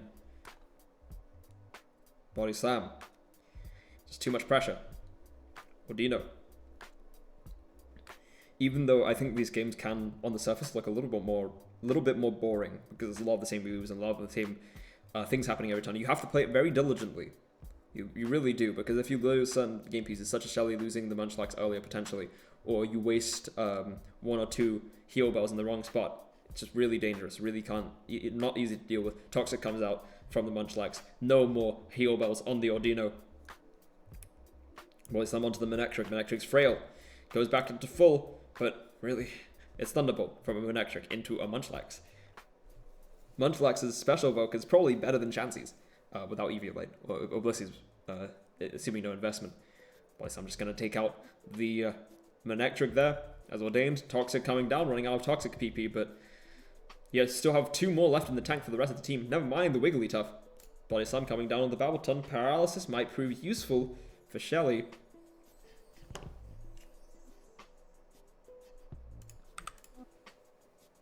Not for Shelly, for Phoenix Guard, because no longer can get Toxic with the Appleton, but here comes Amnesia Appleton. Heal Bell, last on the Wigglytuff, getting rid of all those statuses. Full paralysis on the Appleton. Really somewhat unfortunate for the Munchlax, going into the Steelix on the Dragon Pulse. I don't understand why it's the Dragon Pulse there instead of a free Apple Acid to the rest of this team. Fails to break the substitute. Iron Defense up. Paralysis and just body press coming down now. Amnesia. And Phoenix in chat has essentially forfeited. To which Mega Steelix will achieve 3 kills.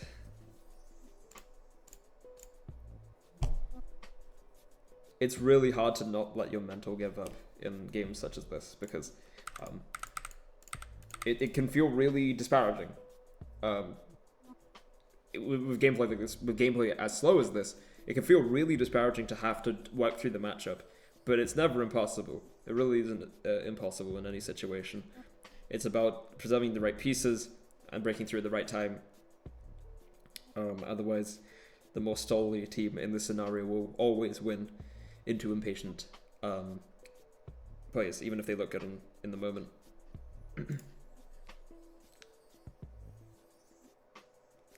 It's Johnny versus LJ Sampson. I haven't seen this game, I don't think.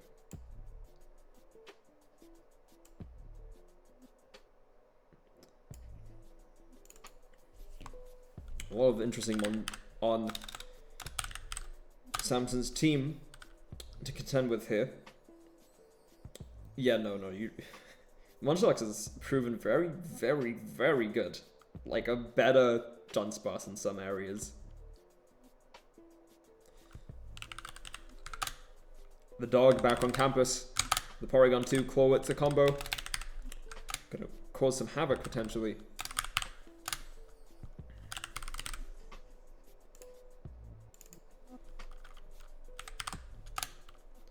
So who's gonna outpace who? Because it's gonna be one of those matchups.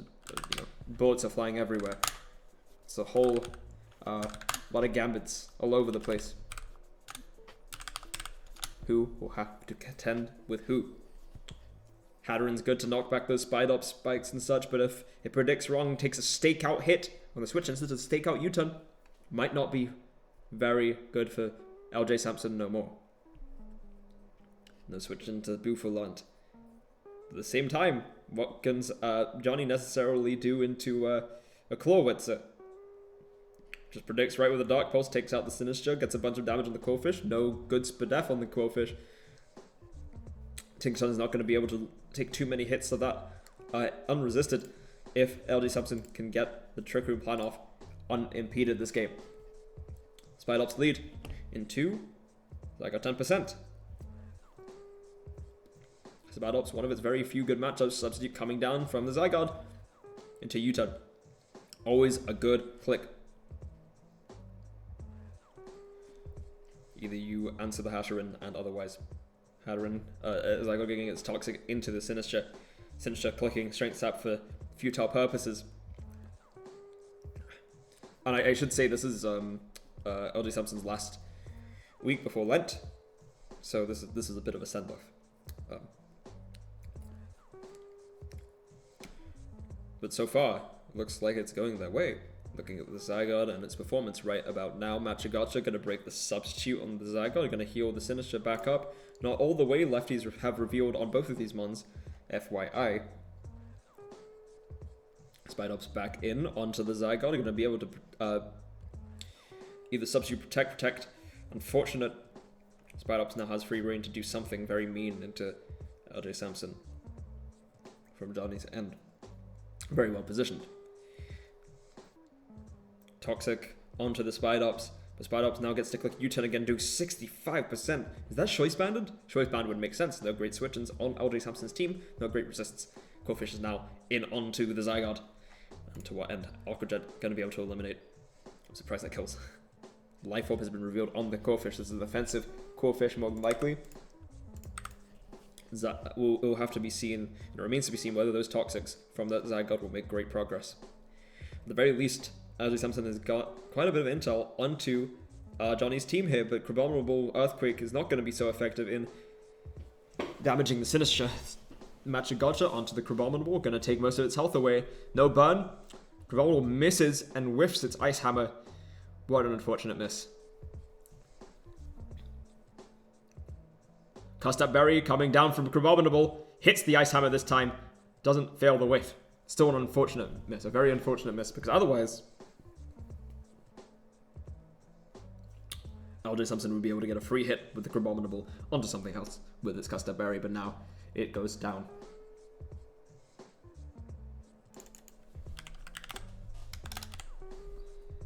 Colbert Berry on Rotom.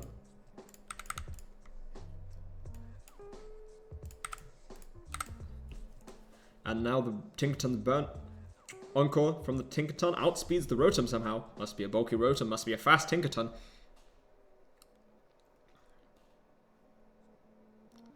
Must switch on to Clawitzer, must take a knockoff somewhere else. Clawitzer now losing its Choice Scarf, which would have been instrumental for its capability into Dodrio, potentially Tinkaton, maybe even the Corphish.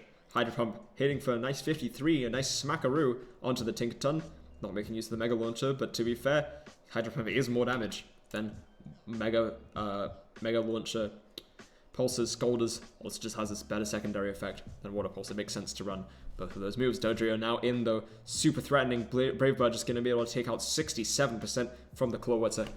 A very nice elimination there.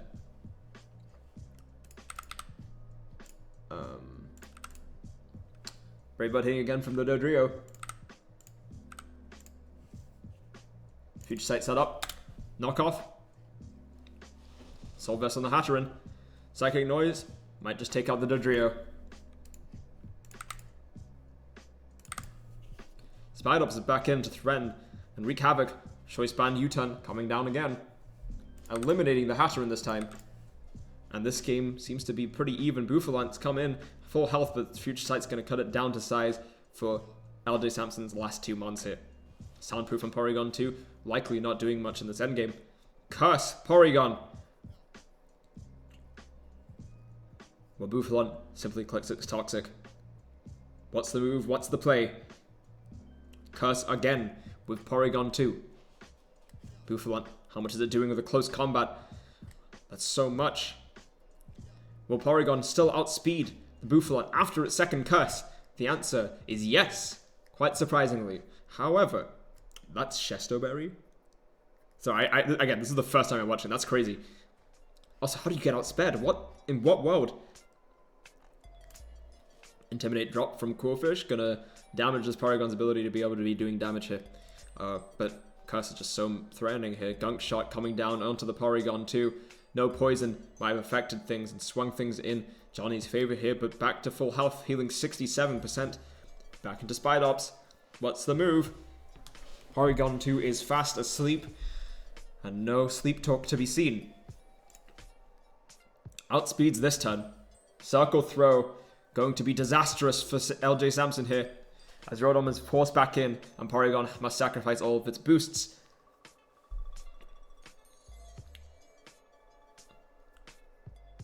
What a smart tech. Defog coming down from Rotom, but it's looking pretty spent for LJ Sampson at this point. Flip turn coming down from the Quillfish. Rotom going to be able to afford a couple more burns here, but will it be enough? Rotom very well may be able to pain split here. Of course, U-turn again. Try it, try it, try it again.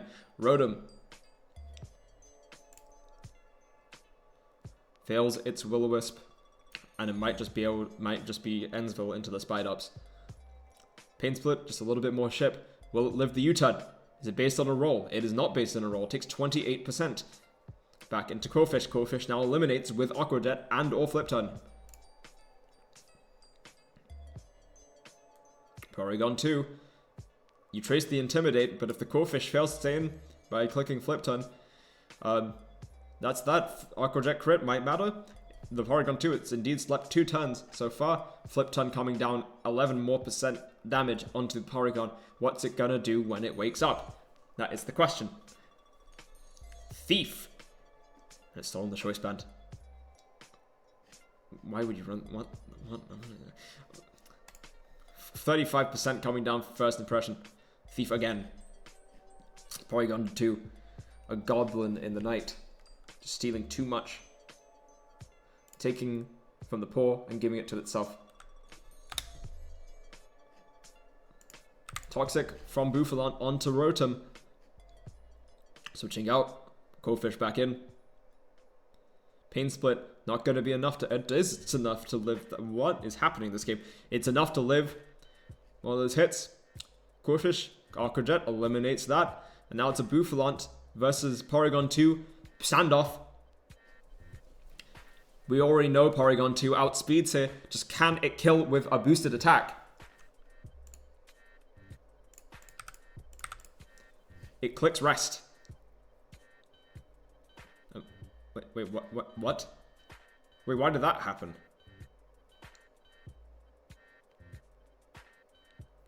What's the last move on this Porygon 2?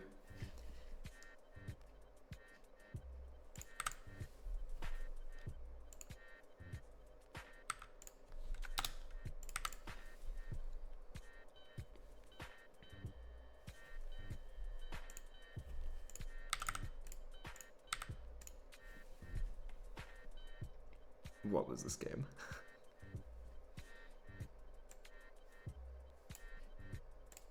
I assume it must have not been a move to hit the Bouffalant, because if it's return or something, return definitely eliminates the Bouffalant.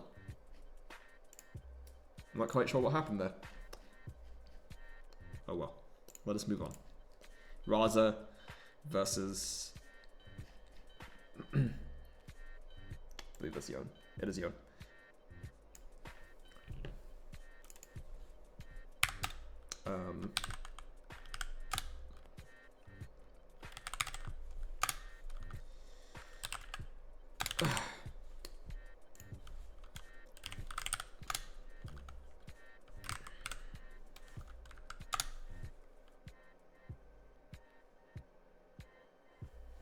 Hooper, Bombardier, Dance. Somehow didn't see.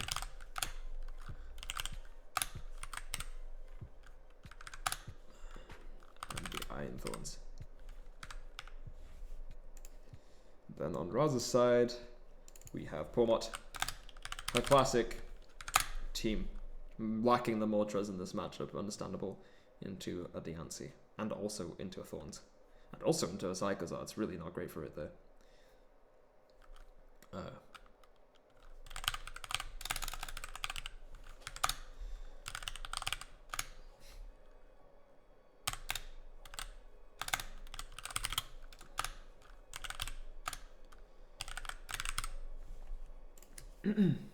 Alright. These are the stakes. Looking at Blastoise into these teams can be very dangerous.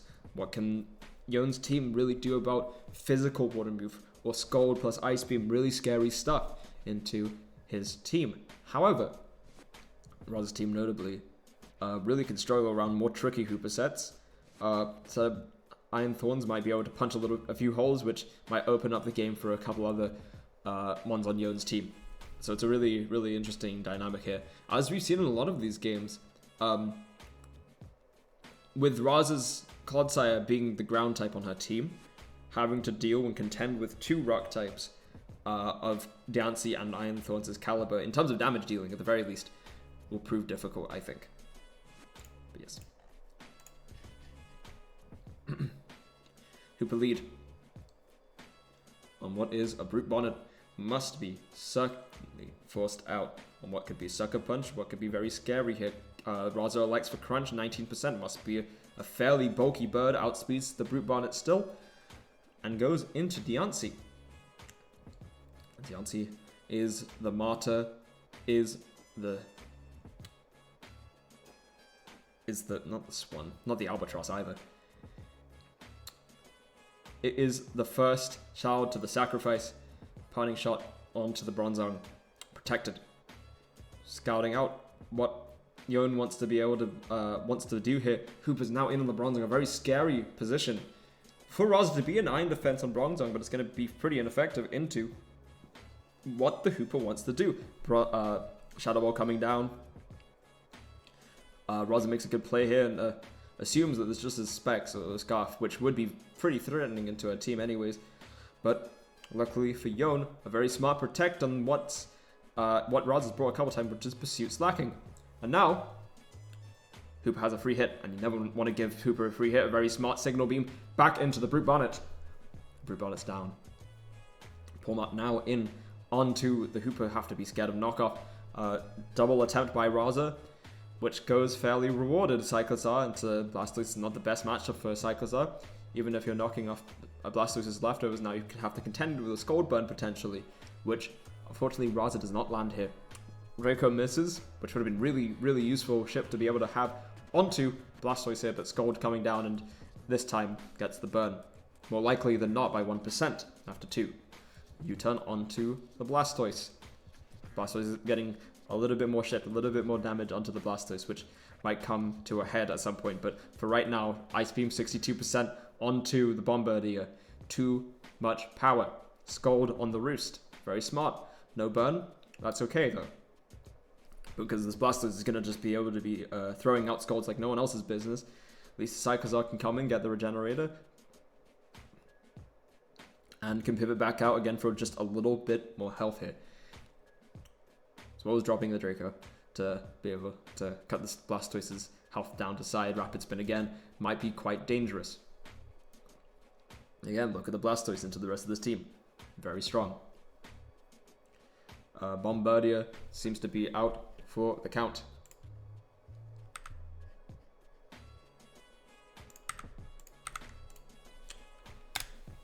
Scald onto Iron Thorns. Iron Thorns retaliates with a Supercell Slam of its own and gets the Blastoise out of there. Pawmot, gotta switch out on Pawmot. Don't really have much coverage for it. Best thing, I mean, you have Iron Head, but when you're running, you run, you click, Raza clicks Double Shock into the Diancie, with her Pawmot not really doing too much, and reveal the leftovers. Just so bulky on this Diancie.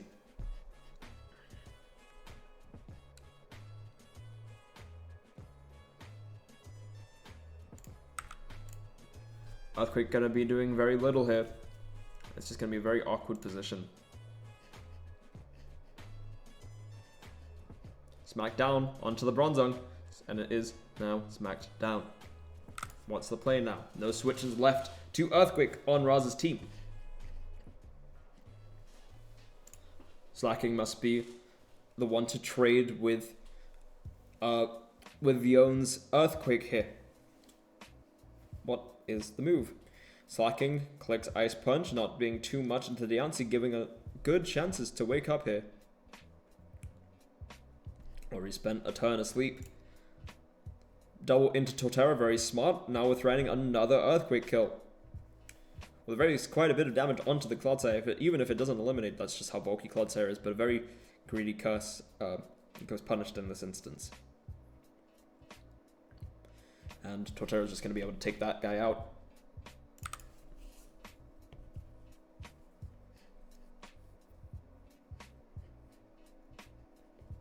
back into Deontay on the Slacking. Slacking gets an Earthquake kill. But now it's left rather wide open to attack here by the Hooper. Super duper scary. Truant loafing around. Hooper gotta be able to click Psychic. I'll eliminate the Slacking. 2 kills for Hooper this game so far, and I fear it might not be its last. Pormont now back in. Protect. Raza gets the call out and clicks Revival Blessing, and now Slacking's back in the fray, ready to battle. Iron Thorns comes on the Pormont. Pormont eliminates Iron Thorns, puts it out of its misery. And now Raza has some chances here. Slacking comes in on what's likely to be an Earthquake, takes 41%, lives. Ice Punch, Yachi Berry on Torterra, lets it survive the Ice Punch, and it takes out Slacking again. They see you die twice. In this case, Slacking did die twice. So, that is that. Pormont clicking Fake Out on the Hooper, gonna be ineffective completely. Psychozar now in on the Pormont, Double Shock coming down 52%. Nothing to mess with. But now, what's the last move of the Pormont? It's Mach Punch. But notice that it can't really touch the Torterra, really. Torterra's in a very strong position now. Hooper is now back in as well, because what is the Pormont to do in this situation? Bronzong's back in, but it's going to be eliminated by a quick Shadow Ball to the face.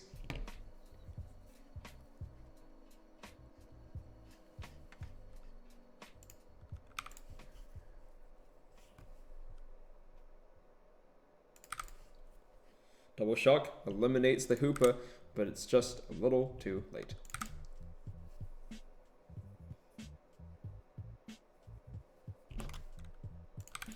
Back Punch fails to take out the Torterra, and it clicks Synthesis, and now it's a little too out of reach for Raza here.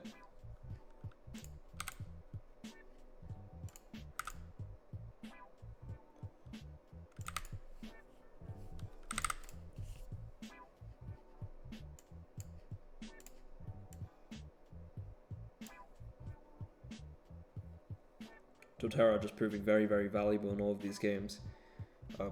Quite a fun mon to use, and evidently here can be used to great effect if you have the right items and you make the right callouts. Just very strong as well.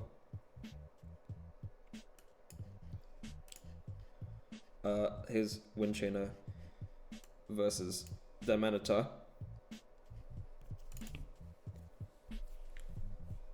And it's just looking at the base stat differential between both of these teams is just what is Wind Chainer to do, and especially when your best check Terracross is a Togetic, things can be quite dire. However,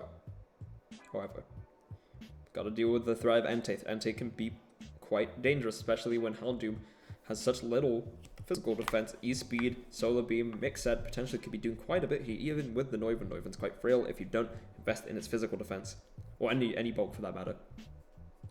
So Entei has chances. Same with the Mr. Rhyme. If it gets a couple lucky Focus Blast hits, let's say, onto the Red Steel, could even it up for Wind Chainer in this scenario, but overall it's a little dangerous for Wind Chainer.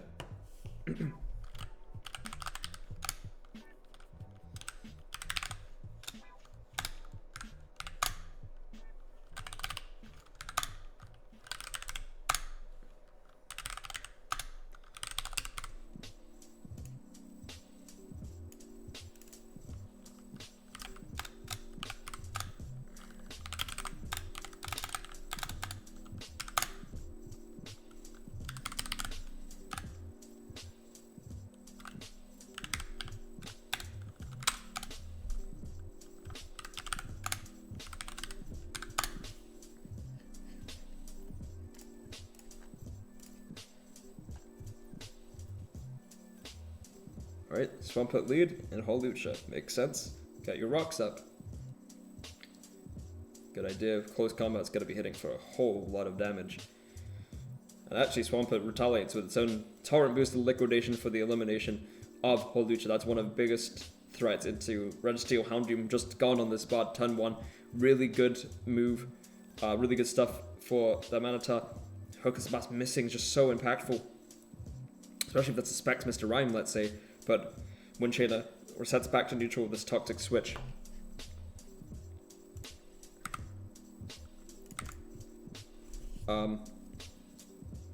Liquidation coming out so strong. Turn boosted, everything's on the table. Likely choice banded, but sturdy Steelix just allows it to survive. But Swampet's proven it's worth this game in gold. Not even gonna come and be the one to eliminate Steelix. Reveal of both Frisk and Boots on it. So it might not be the best option. Potentially there, Registeel comes in on the X-Bot at what's liable to be a big boom burst. Mitigated down to size, 25%, maybe a Spadef Registeel, given that did so little. And now what is Windchainer to do about Registeel? It's just so threatening with Toxic and Protect it. Case in point. Stone Edge. Maybe this Entei is choice banded and it's about to stay in. Same with the X-Cloud coming in here. And a really, really brave stay-in by Diamanatar. That Entei very well could just not be banded. But I suppose the mentality is, if it's not banded, it's not killing. So it's all worth it. Reveal of Fire Blast on X-Bard and what's liable to be Specs. Really dangerous into a team with both the Noivern and the potential to really mess things up with the Houndoom here. Speaking of which, Houndoom is now in onto the Togetic. Not the best matchup for Houndoom, but Crypt Fire Blast might swing things back in Diamanatar's direction anyways. Nasty Plot coming down from Togetic, a very unconventional option. Double Fire Blast hit, 30%, lives the hit. Roost back up to fruition. And Togetic's now actually in a quite scary position for Diamanatar. Togetic, notably, I believe, has fire coverage for Registeel. I think. Could have not, and she's died this turn. Toxic gets outsped by the Registeel. Here comes Flamethrower, 63%. Goodness gracious. If I'm Windchainer, I'm clicking Roost this turn on what's very obviously a Protect. And he does so. Now. Diamanatar now has to deal with Togetic. And its wily ways. Boots Houndoom is just going to eat a Dazzling Gleam. It survives somehow. Maybe Togetic is that weak, but maybe, just maybe, it has no investment. Switches out. Houndoom able to get an elimination onto the X-Cloud. Now we can relinquish, if you're Diamanatar, the Registeel some amount. Dark Pulse coming out from Houndoom outspeeds the Entei somehow. The Entei survives and it's Trailblaze.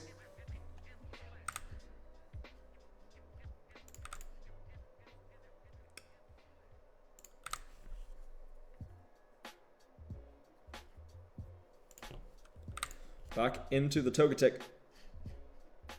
Entei's poisoned. Running out of options here if you're Windchainer. Whereas still for Aromatisse very well could just take all the Togetic hits. Only 5 Roost PP left and Toxic time is ticking for Windchainer here. No easy switchings to Moonblast neither because Entei's Toxic down and, you know, look at his team into Moonblast nowadays. It's a sad state of affairs for Windchainer. Diamanatar likes to go Diamanatar likes to go into the Noivern on what is revealed to be a mixed Solar Beam situation with Entei. A U-turn coming from a Noivern, go back into the Registeel on what's likely to be the Stone Edge. Diamanatar's proven correct. Registeel's now in. Again. Togetic's now in, but there's not much to be done. Aromatisse can come in on what's a Master Rhyme switch in even. Though, what can be done by Windchainer at this junction? I'm not quite sure. Psychic King for 39% only. Aromatisse is just so bulky on the special end that what's otherwise a pretty strong hit, Mr. Rhyme Stab Psychic, made to look a little flimsy. As Milky Maniac goes back into Registeel and Windchainer back into Togetic, just taking a little more toxic damage. Back into Aromatisse. Milky Maniac has the space to do this. Togetic clicks Nasty Plot, but of course Aromatisse got that Encore. Dazzling Gleam outspeeds. Togetic outspeeds the Aromatisse as it does naturally. And Encore. Now locked into Dazzling Gleam, but it's not really the most convenient for Damanatan, given the Registeel is not going to be able to taking this, not going to be able to be taking this super easily. Wish coming up by Aerobates.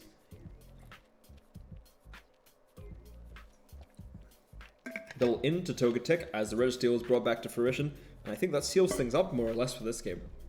Because Registeel is much too healthy now to be able to be taken out by any more Wind Chainer's Pokemon. Heracross switching on a daring roost.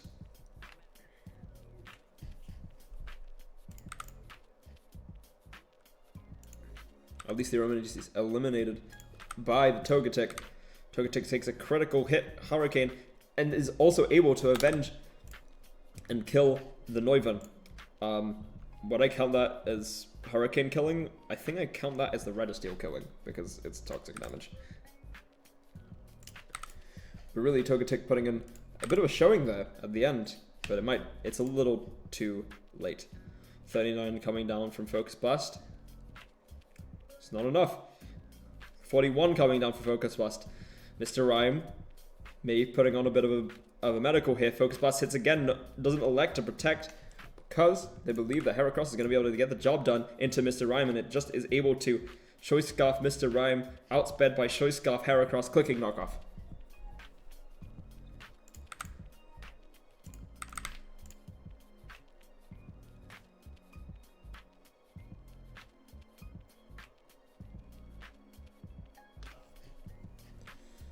Okay.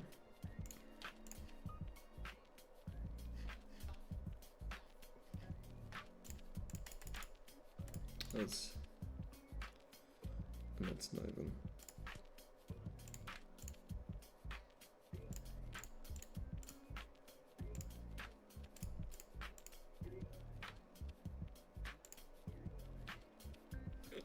How do we gotta go? That's the thing. Alright.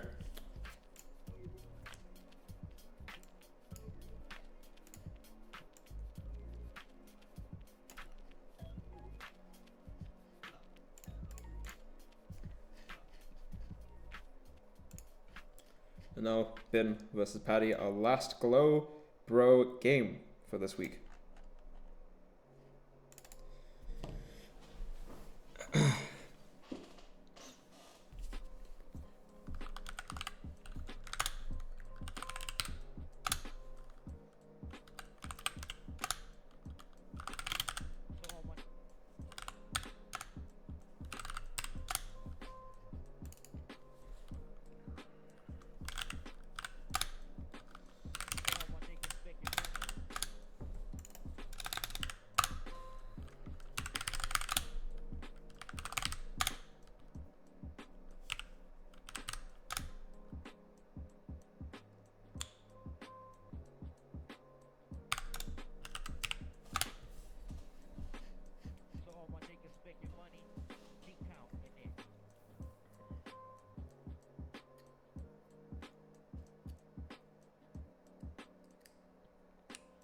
I believe, just looking at the matchup, there's a lot of flying types on the screen, 4 in total, which is not really your usual. But just look at the effectiveness. Patty's Rhydon into Claydol on Ben's team. Barring Claydol, everything else is just being absolutely ravaged by Edgequake combo. And of course, a la Gen 3, you could run Mega Horn on your Rhydon or some other ways of breaking Claydol. And Claydol's not very bulky, so if that's done and dusted, then Rhydon can very well do a lot of things here, barring burns from, let's say, Rotom Fan, and it just being eliminated by the strength of Primeape.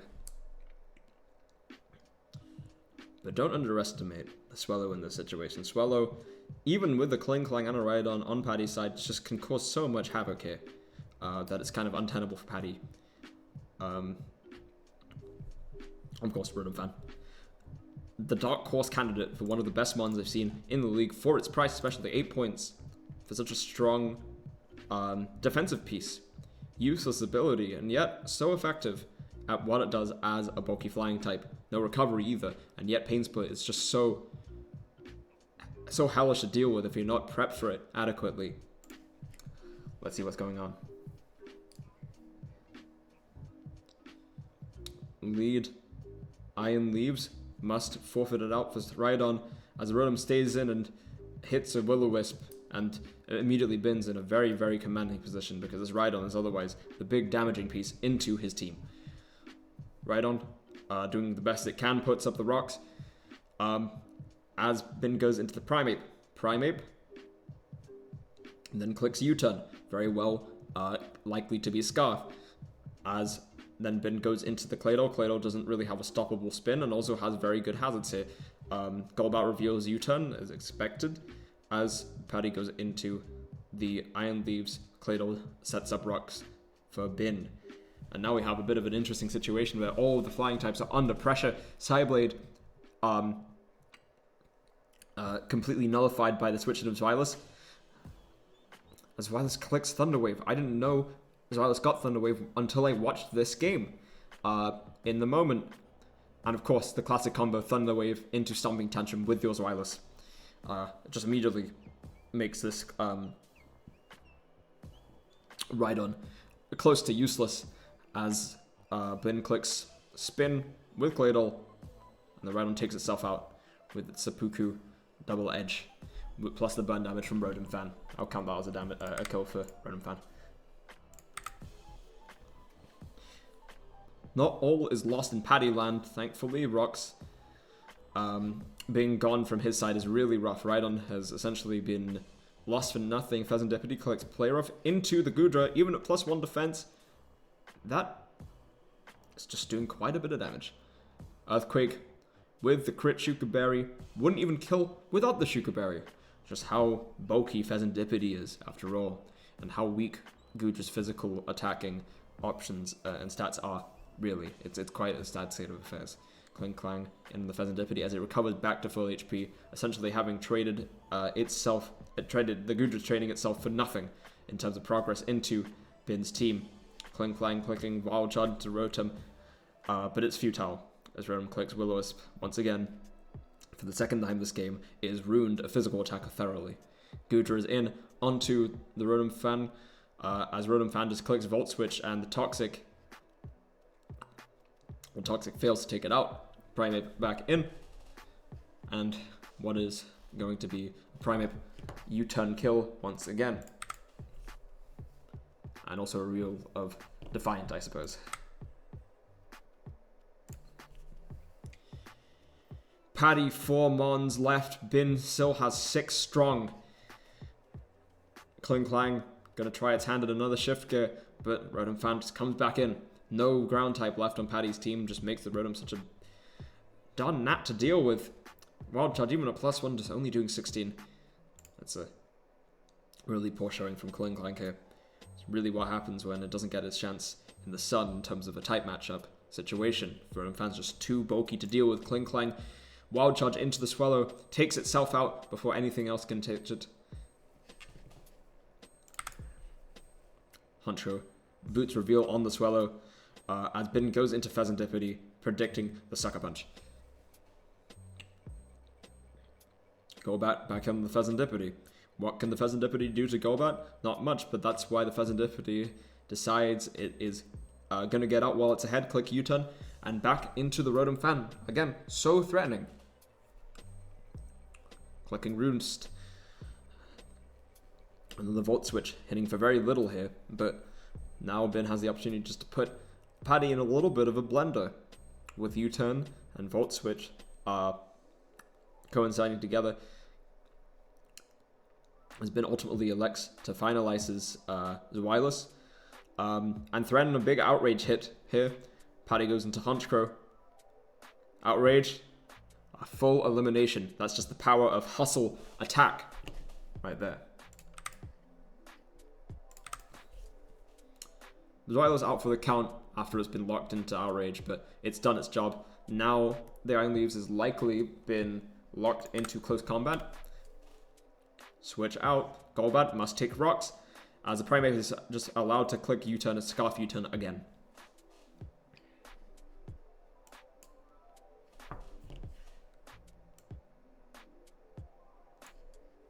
Back to full of Golbat, but to what effect? Discharge comes down, paralyzes the Golbat. Now Rotom Fan has speed advantage and will always be able to hit super effective hits without the risk of having its damage halved by Roost. 50% on Golbat, click Toxic as its parting message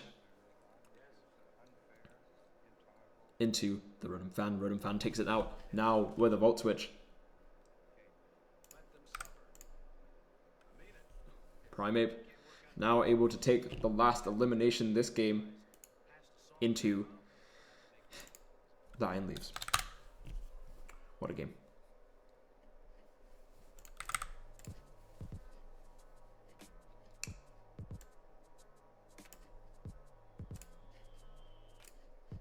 I believe that is all of the games for Glowpoke and Glowbro this week.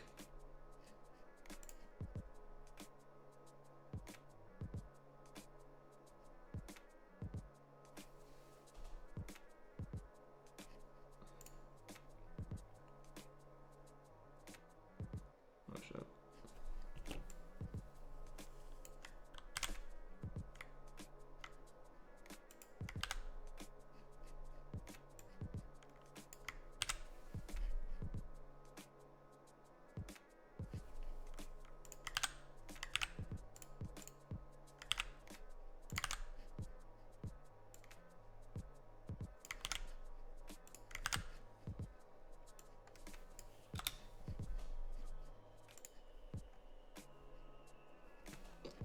I think now we may look at the standings once again, and I think this one's going to be a little bit more up to date. I don't think there's many games missing, if any. I think Glowbro has been the easiest one to keep up with as a doc editor. 4, 2, 3, 3. Yes, it's all updated. A big departure from the last time. Top 3, top 4 are actually all tied up to an extent in terms of win-loss. So it's going to be really hard for the players lower than that to try and surmount that. We have a bit of a bind in this middle section. So many players are 3-3, but differential is the big thing, keeping Mr. Scare from getting into playoffs, and someone like Reload Set from being precluded from it. Still a risk for Phoenix and Bin to continue winning their games so they don't fall into the same trap as their compatriots in their league. Shelly is now on top after last week where Bowser, I believe, was, and the week before that Wazuki was. Just such a tight little combination here at the top. I think. I need to just check one more time whether that's completely certain. I don't want to be wrong.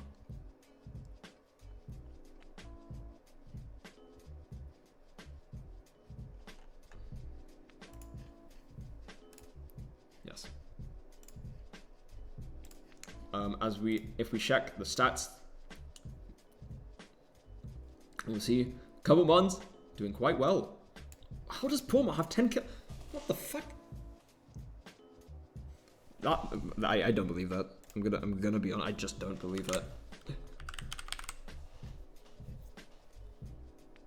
3, 1, 3, 4, 7. And they got 3 the last game, I believe, as well. Christ. Okay, maybe that one is not bad. Rival Blessings kind of shaking things up in terms of the docks, but nothing that we can't handle. Oh.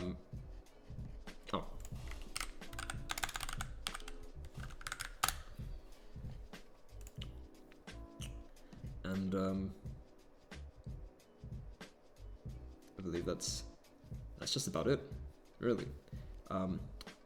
Just a lot of Mons with a bunch of kills. A lot more than in Glowpoke, though maybe that's a byproduct of not as many games being played in Glowpoke. The real standout here still is Johnny Sandacon is still in the top few, despite only being brought to 3 games. All of the top 10, though, having 9 or more kills. And just the only thing delineating between them being the amount of deaths each have. So Windchain is Entei, big performer. Same with Radha, but they've both died so many times. They've both fainted so many times in each game, given that each have lost most of their games. It's interesting to see how and where the the battle stats line up for each Mon compared to each of their coaches. I think it's just a cool thing to keep track of. And also, what kind of mons, in terms of point value, are actually at the highest here. There's another thing to keep track of, which I find interesting. And also, I'm gonna be honest, I don't know how many of the Glow King games have been played. My intuition is not most of them.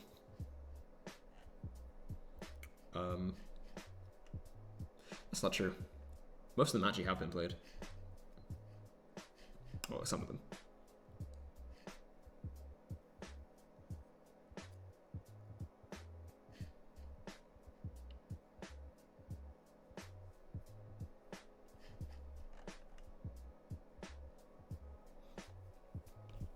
I think there's a bunch from week 5 and such that we have to also record here. So I will do so dutifully.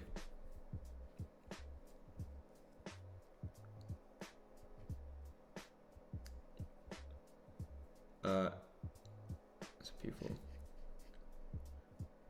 That one. Hatsuharu, that's a poll. And Dialpo versus KFP4. Right.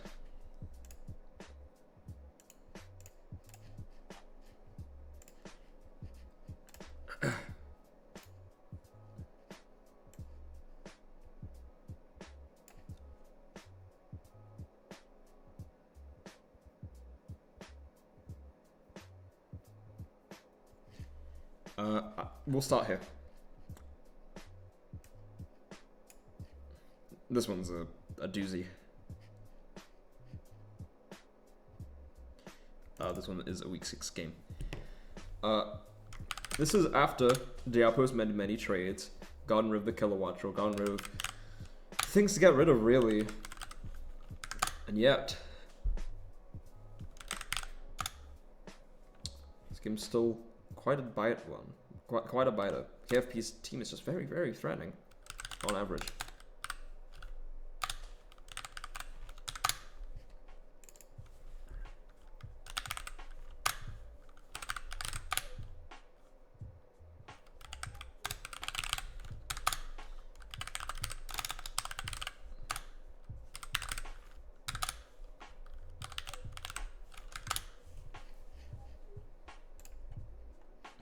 I'll just place these ones at normal speed to try and close this out a little quick because my voice is tired and it is late.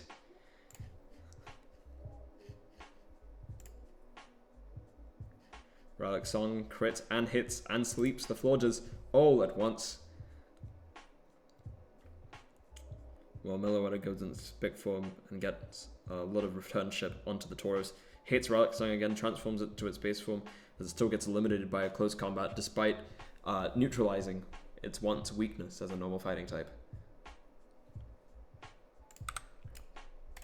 Milliwater still made its impact throughout this game though. Gotten the sleep, gotten some ship, might matter quite a bit. Bronzong clicks Protect as the output goes for Focus Blast, predicting a Rhyperia to switch in instead. Full switch on the Bronzong. Ampharos outspeeding the Bronzong. Notably, Swampert comes in onto the Bronzong, and Bronzong is just gonna get out of there as Swampert clicks Ice Punch. Dialpo's some of Dialpo's best defensive pieces now on a massive timer. Shaman low. As all hell Steed Fair hits, fails to eliminate the Florges as Florges' final Moonblast just eliminates Must Be Specs that does so much damage. U-turn with the Archeops out of the Florges. I believe that does reveal the fact that Archeops is Choice Banded. Choice Scarf Sork on the Neuven switches out into the Ampharos. For the Ampharos for the Neuven must be scared of a Scarf Ice Punch to the dome. Sport switch on the Protect on Bronzong again. Successfully lands a Focus Blast as Bronzong elects to click Earthquake.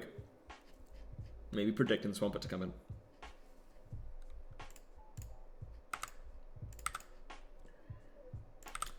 Discharge with the Ampharos. Now, finally, she is put on a timer. The Ampharos is put on a timer. Discharge again. Bronzong still sitting behind its Protect.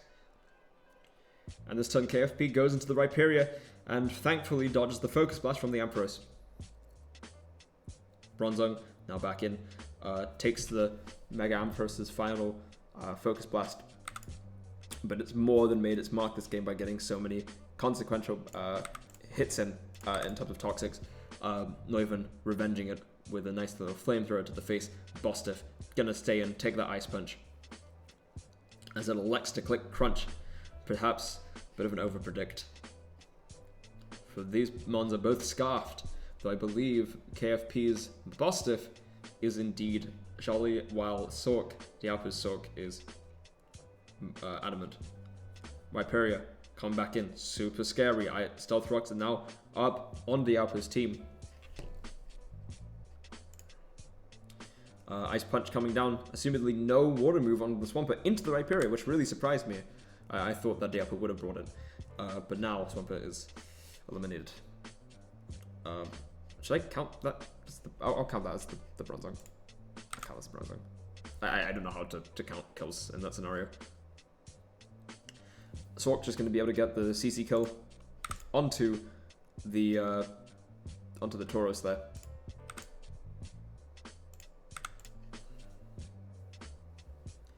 Flamethrower fails to kill, but Archeops dies to the crit Draco Mira. Crit likely unnecessary.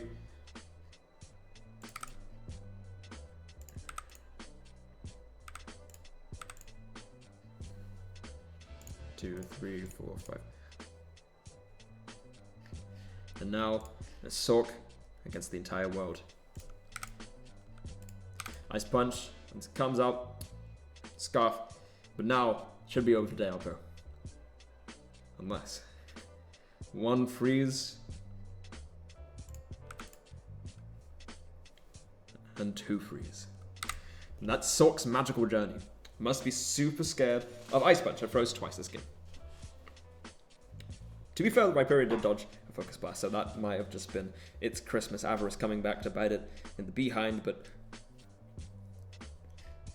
at the very end of the day, Dialpo has won. KFP lost.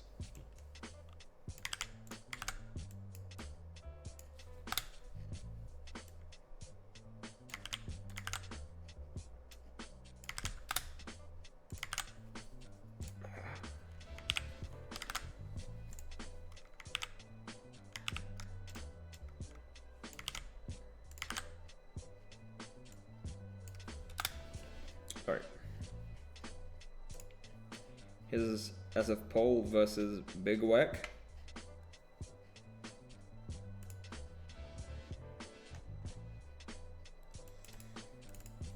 I believe Big Whack did some trading of their own before this game as well.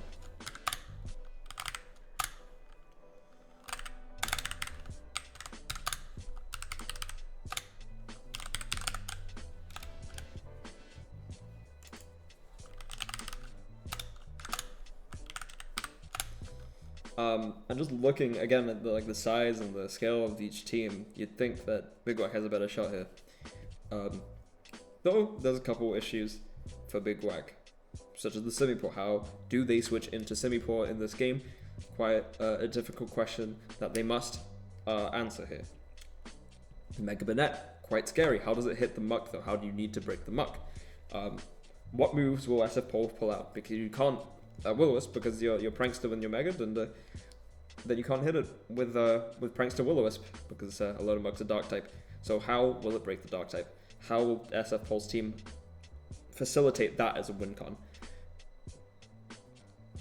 Claydol, unironically, does have good coverage in this game. Earthquake plus Psychic Move really does damage quite a bit of Big Whack's team, despite it only having 70-70 offenses.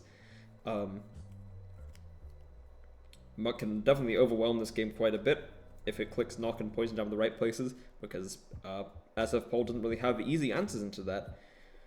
Same with this Magmortar. Really, it can ravage quite a bit of this team if Big Whack positions it correctly. So it's a bit more of a fast-paced game we have on our hands here, but still, both teams have a decent bit of bulk lining them, such as the Dredagon, the Belly Bolt, the Claydol for SF Pole, and for Big Whack, the Steelix, the Castle in terms of special hits, same with the Muck. And Magmortar is no slouch, and taking hits in general must contend with Flame Body in a lot of cases.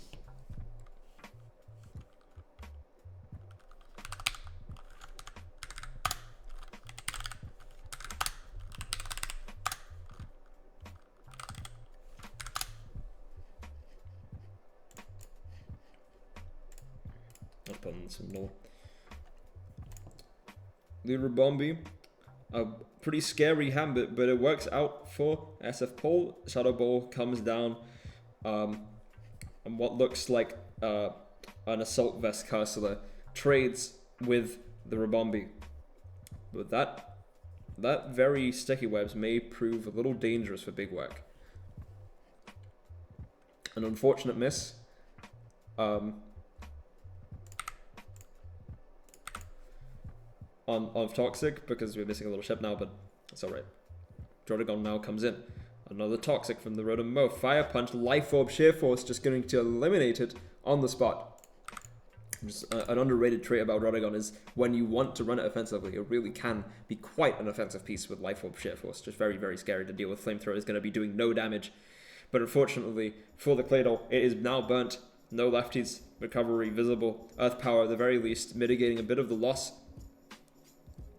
of a physical output by the way of not running Earthquake. Instead, Strength Sub, gonna heal this Cursor back to full. It wasn't Assault Vest, my mistake. Just very, very specially tanky, apparently. Cursor's gonna get another elimination hit.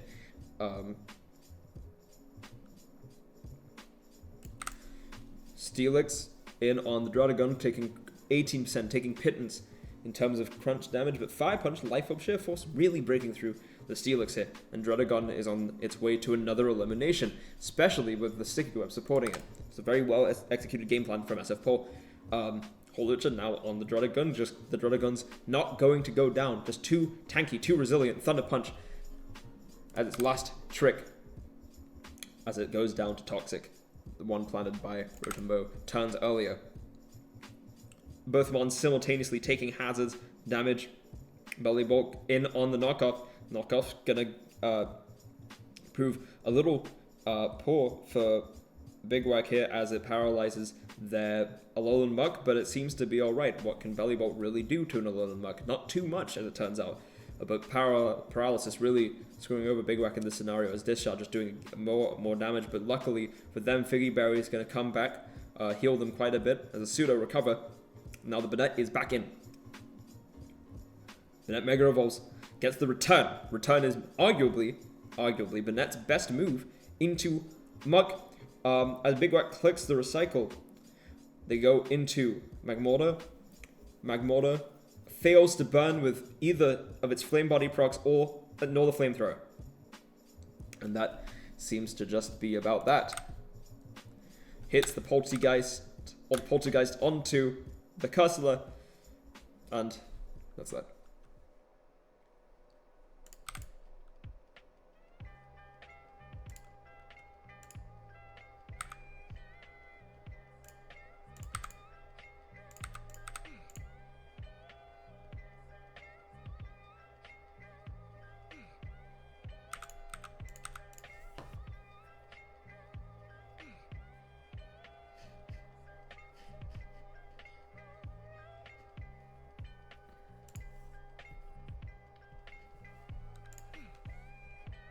Actually, I can't count this little Muk. I think that is a Mo kill because it's the toxic damage.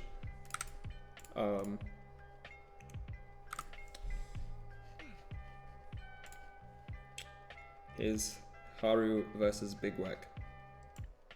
I think this is a week 5 game, but we've yet to put it in.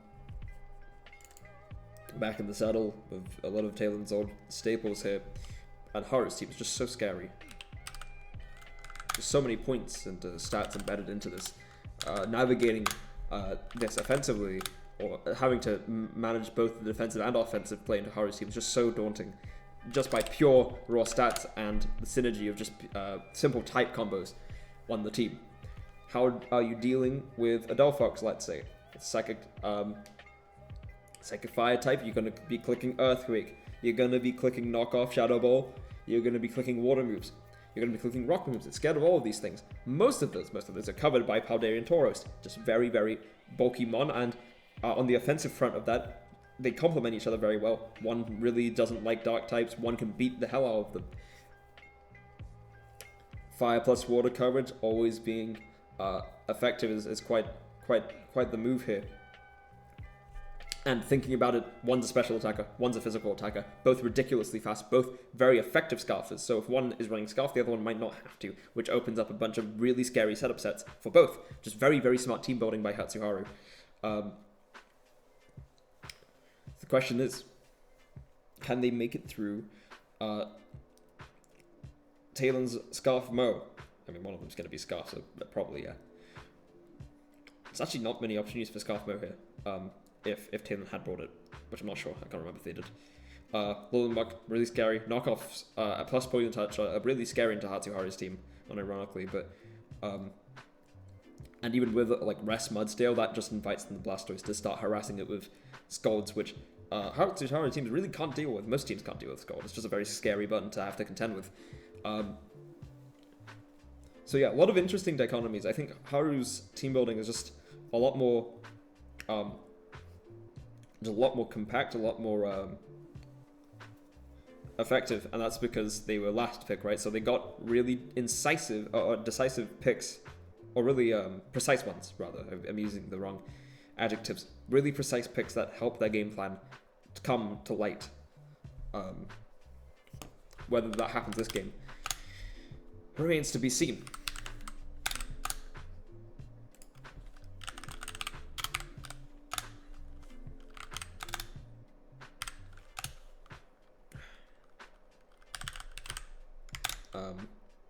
Now there is a funny one on the screen. It's named Rapidash. We'll see this mon's folly in due time. The downfall.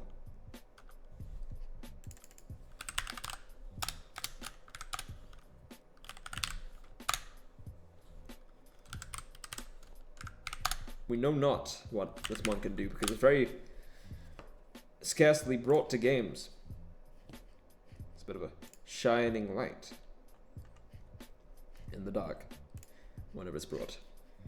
Though this game might prove why.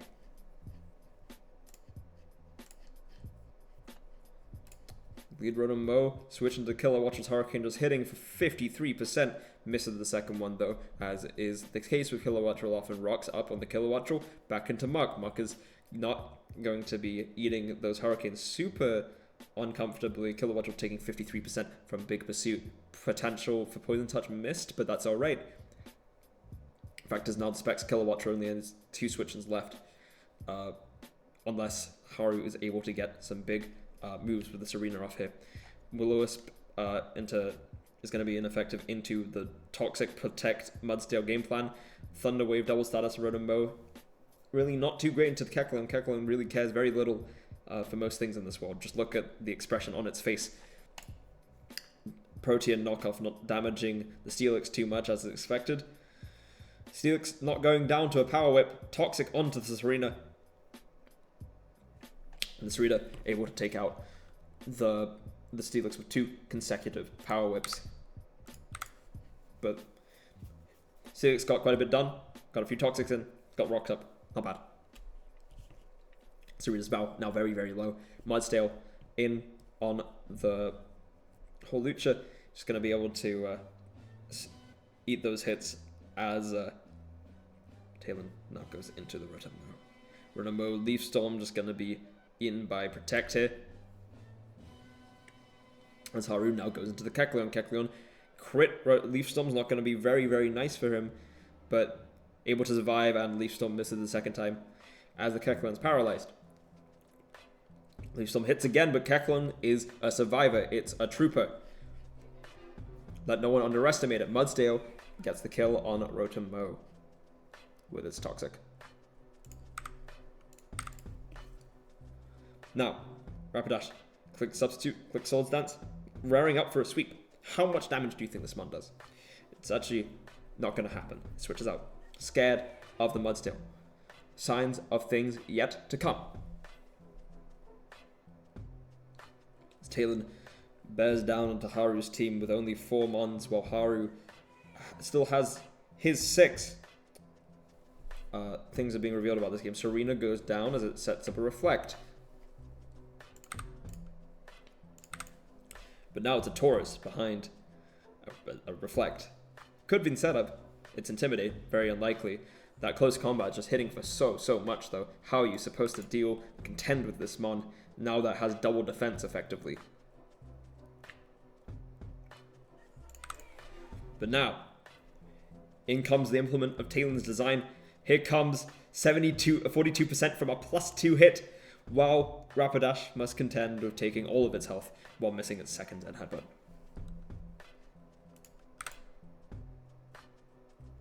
This one's really bad. In short, knockoff, unable to break through the Mudsdale, gets the poison touch, but it's a little futile at this point. Muck down to the count. Another Mudsdale Earthquake. Fails to kill. Holucha gets the Toxic in. Mudsdale finally goes down. Lumberry consumed with the Holucha, but it's just not gonna really affect much matters here. Kilowattrel is able to get a kill.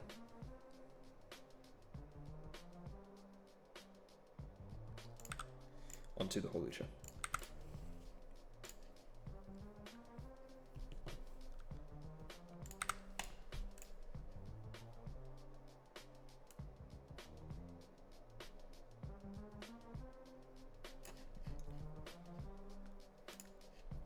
You have Sir Normington versus Baby Huey.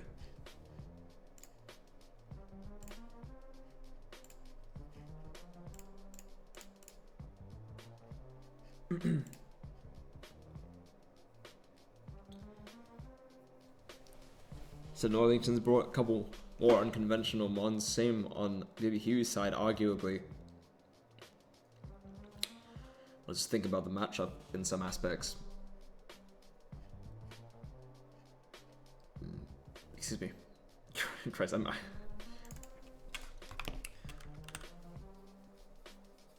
when boosted, Flygon really has opportunities here.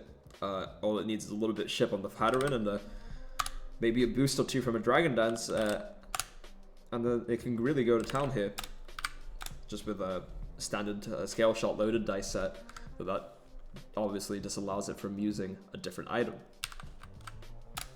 But between Skuntank, Spikes, Hatteran's going to be under threat of many hits here, while also having to be the mon to take out Flygon in what's likely to be many scenarios. I think this is Mega Man. I'm just going to assume it's Mega Manectric.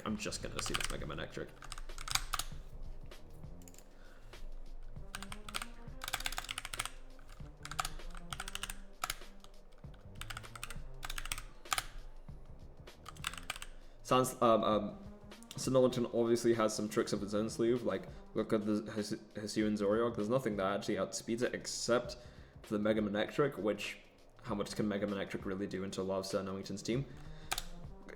As it turns out, quite a bit, but it's not as obvious on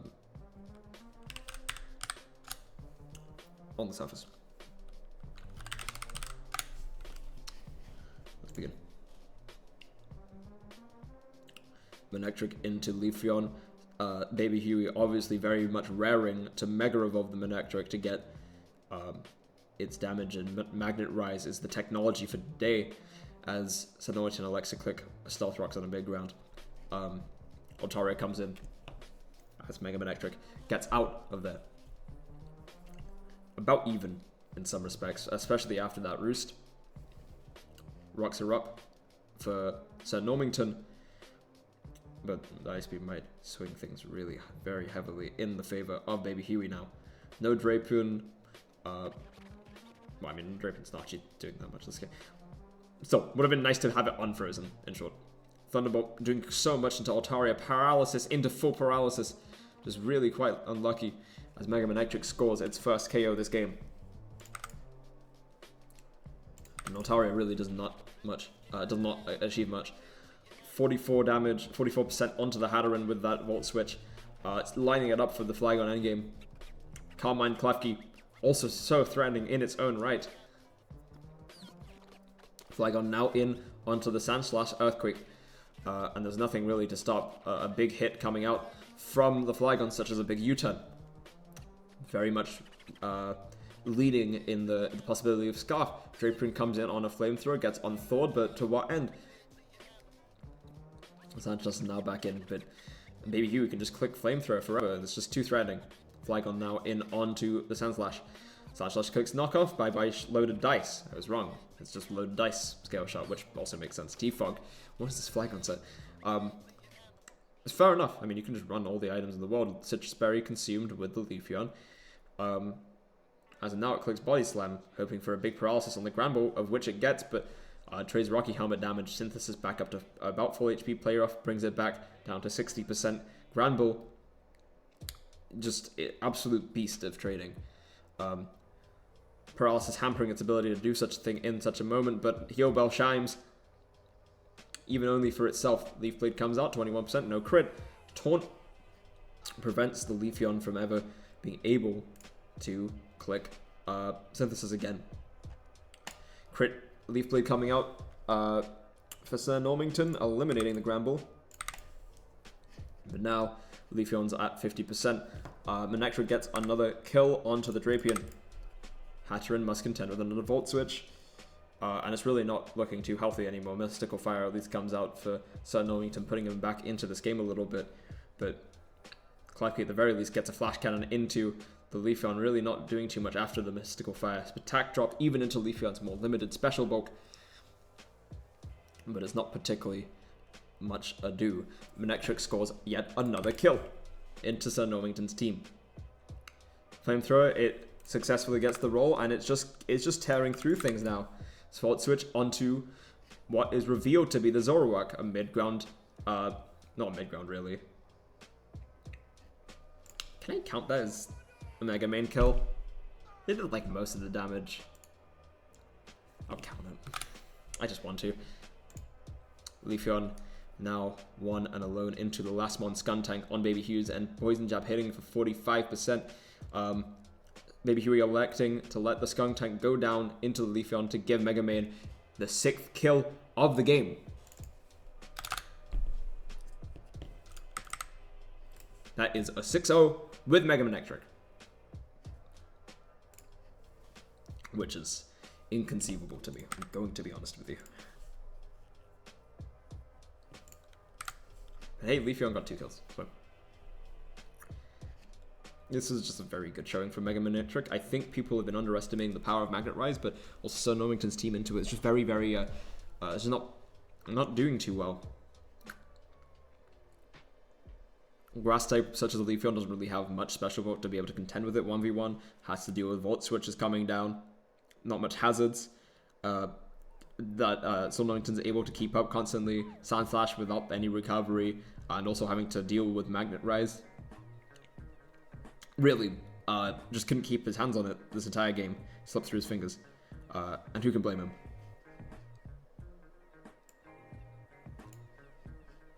Here is SF Pole versus Cavan. This is a week 5 game. Cavan always such a threat.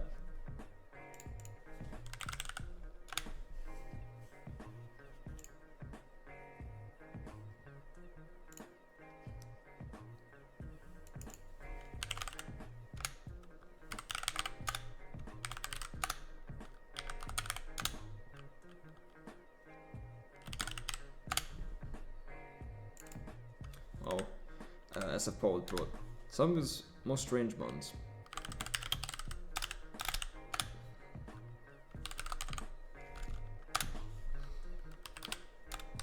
Some, I mean, mainly just the Arbok is a little out of place, but looking at Arbok this game, look at the paralysis it can deal out here. Very, very powerful mon. In general, spamming paralysis down the throat of your opponent is just, honestly, it's just a good way to win. Though if Cavan's Comfy has anything to say about that, perhaps with its own aromatherapy, it might be for naught.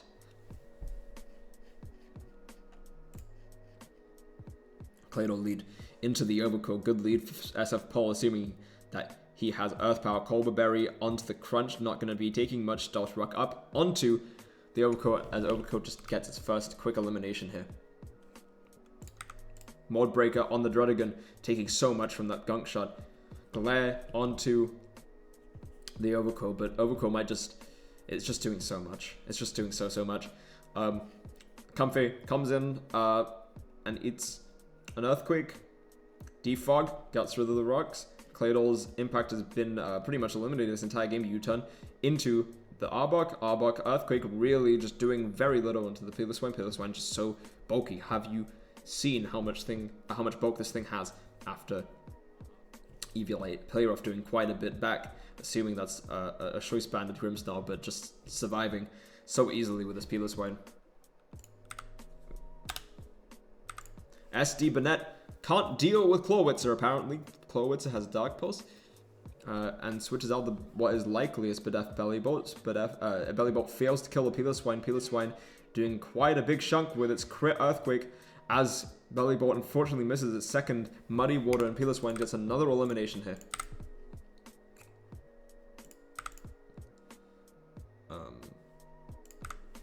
Earthquake doing so little after that Intimidate drop. Coil, let's see how much it can do. Crunch doing quite a bit from good old Overquill, and getting the defense drop really notable in a situation where you're 1v1ing an Overquill. Cyclozar in on the Overquill. Earthquake hitting for a clean 50%.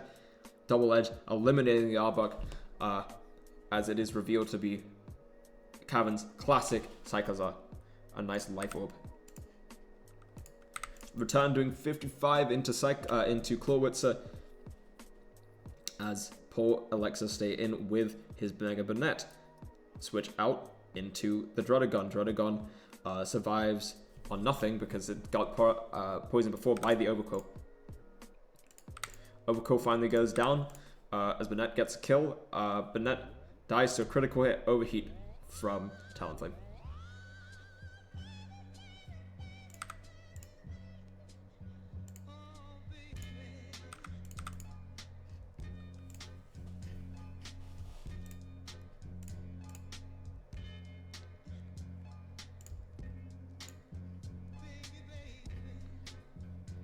We have one more game for the count. I believe this is a week 5 game between Chloe and Sarkill.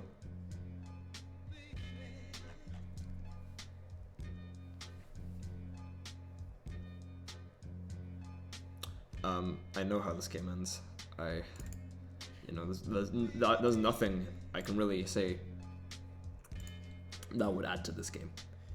I will let you watch this one in silence.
What a day. What a day. Also, I don't even know how the fucking Rapidash died. Cool. I didn't even know that happened. I forgot.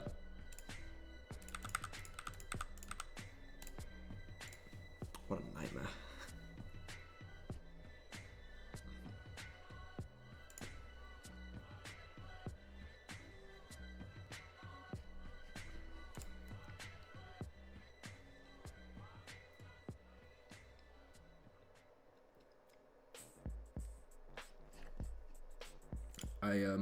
I won't show the standings and stuff because it's been I'll show that anyways. It's not fully updated because a lot of people haven't played their games. It's a little screwy, but general state of affairs, maybe who is up there. Either me or Cabin need to win our next game to come back ahead on top. Though I'm gonna be honest, that is not happening. I have to play against Haru. I'm not winning that game. If I do, I will pop a bottle of champagne or something. And here are your battle stats. Mega Man now freshly on top. Mega Man hasn't died. It's only been brought to... Maybe this is the way you play Mega Man. You bring it 2 games and you win every game with it. Oh my god.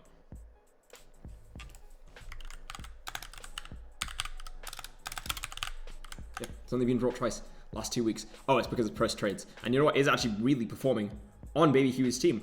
And I think that's commendable because I don't think this one fucking does anything. But maybe, just maybe, it circumvents a lot of the issues of the electric type by 1, having a flamethrower coverage move, 2, this being low tier, and 3, a lot of teams just don't have too much into it. I believe I do, but it's not the clearest thing on planet Earth for anybody. But yes, I think that is about all she wrote for our watch party. Thank you anyone who's stuck around. You're a real trooper for putting up with a solo commentary for this week. I hope this was enjoyable, if a change of pace for anybody listening and watching. But yeah, no, this was fun. I hope to have Mia and Big Whack and Dialpo and such come next week. But yeah, hope you enjoyed.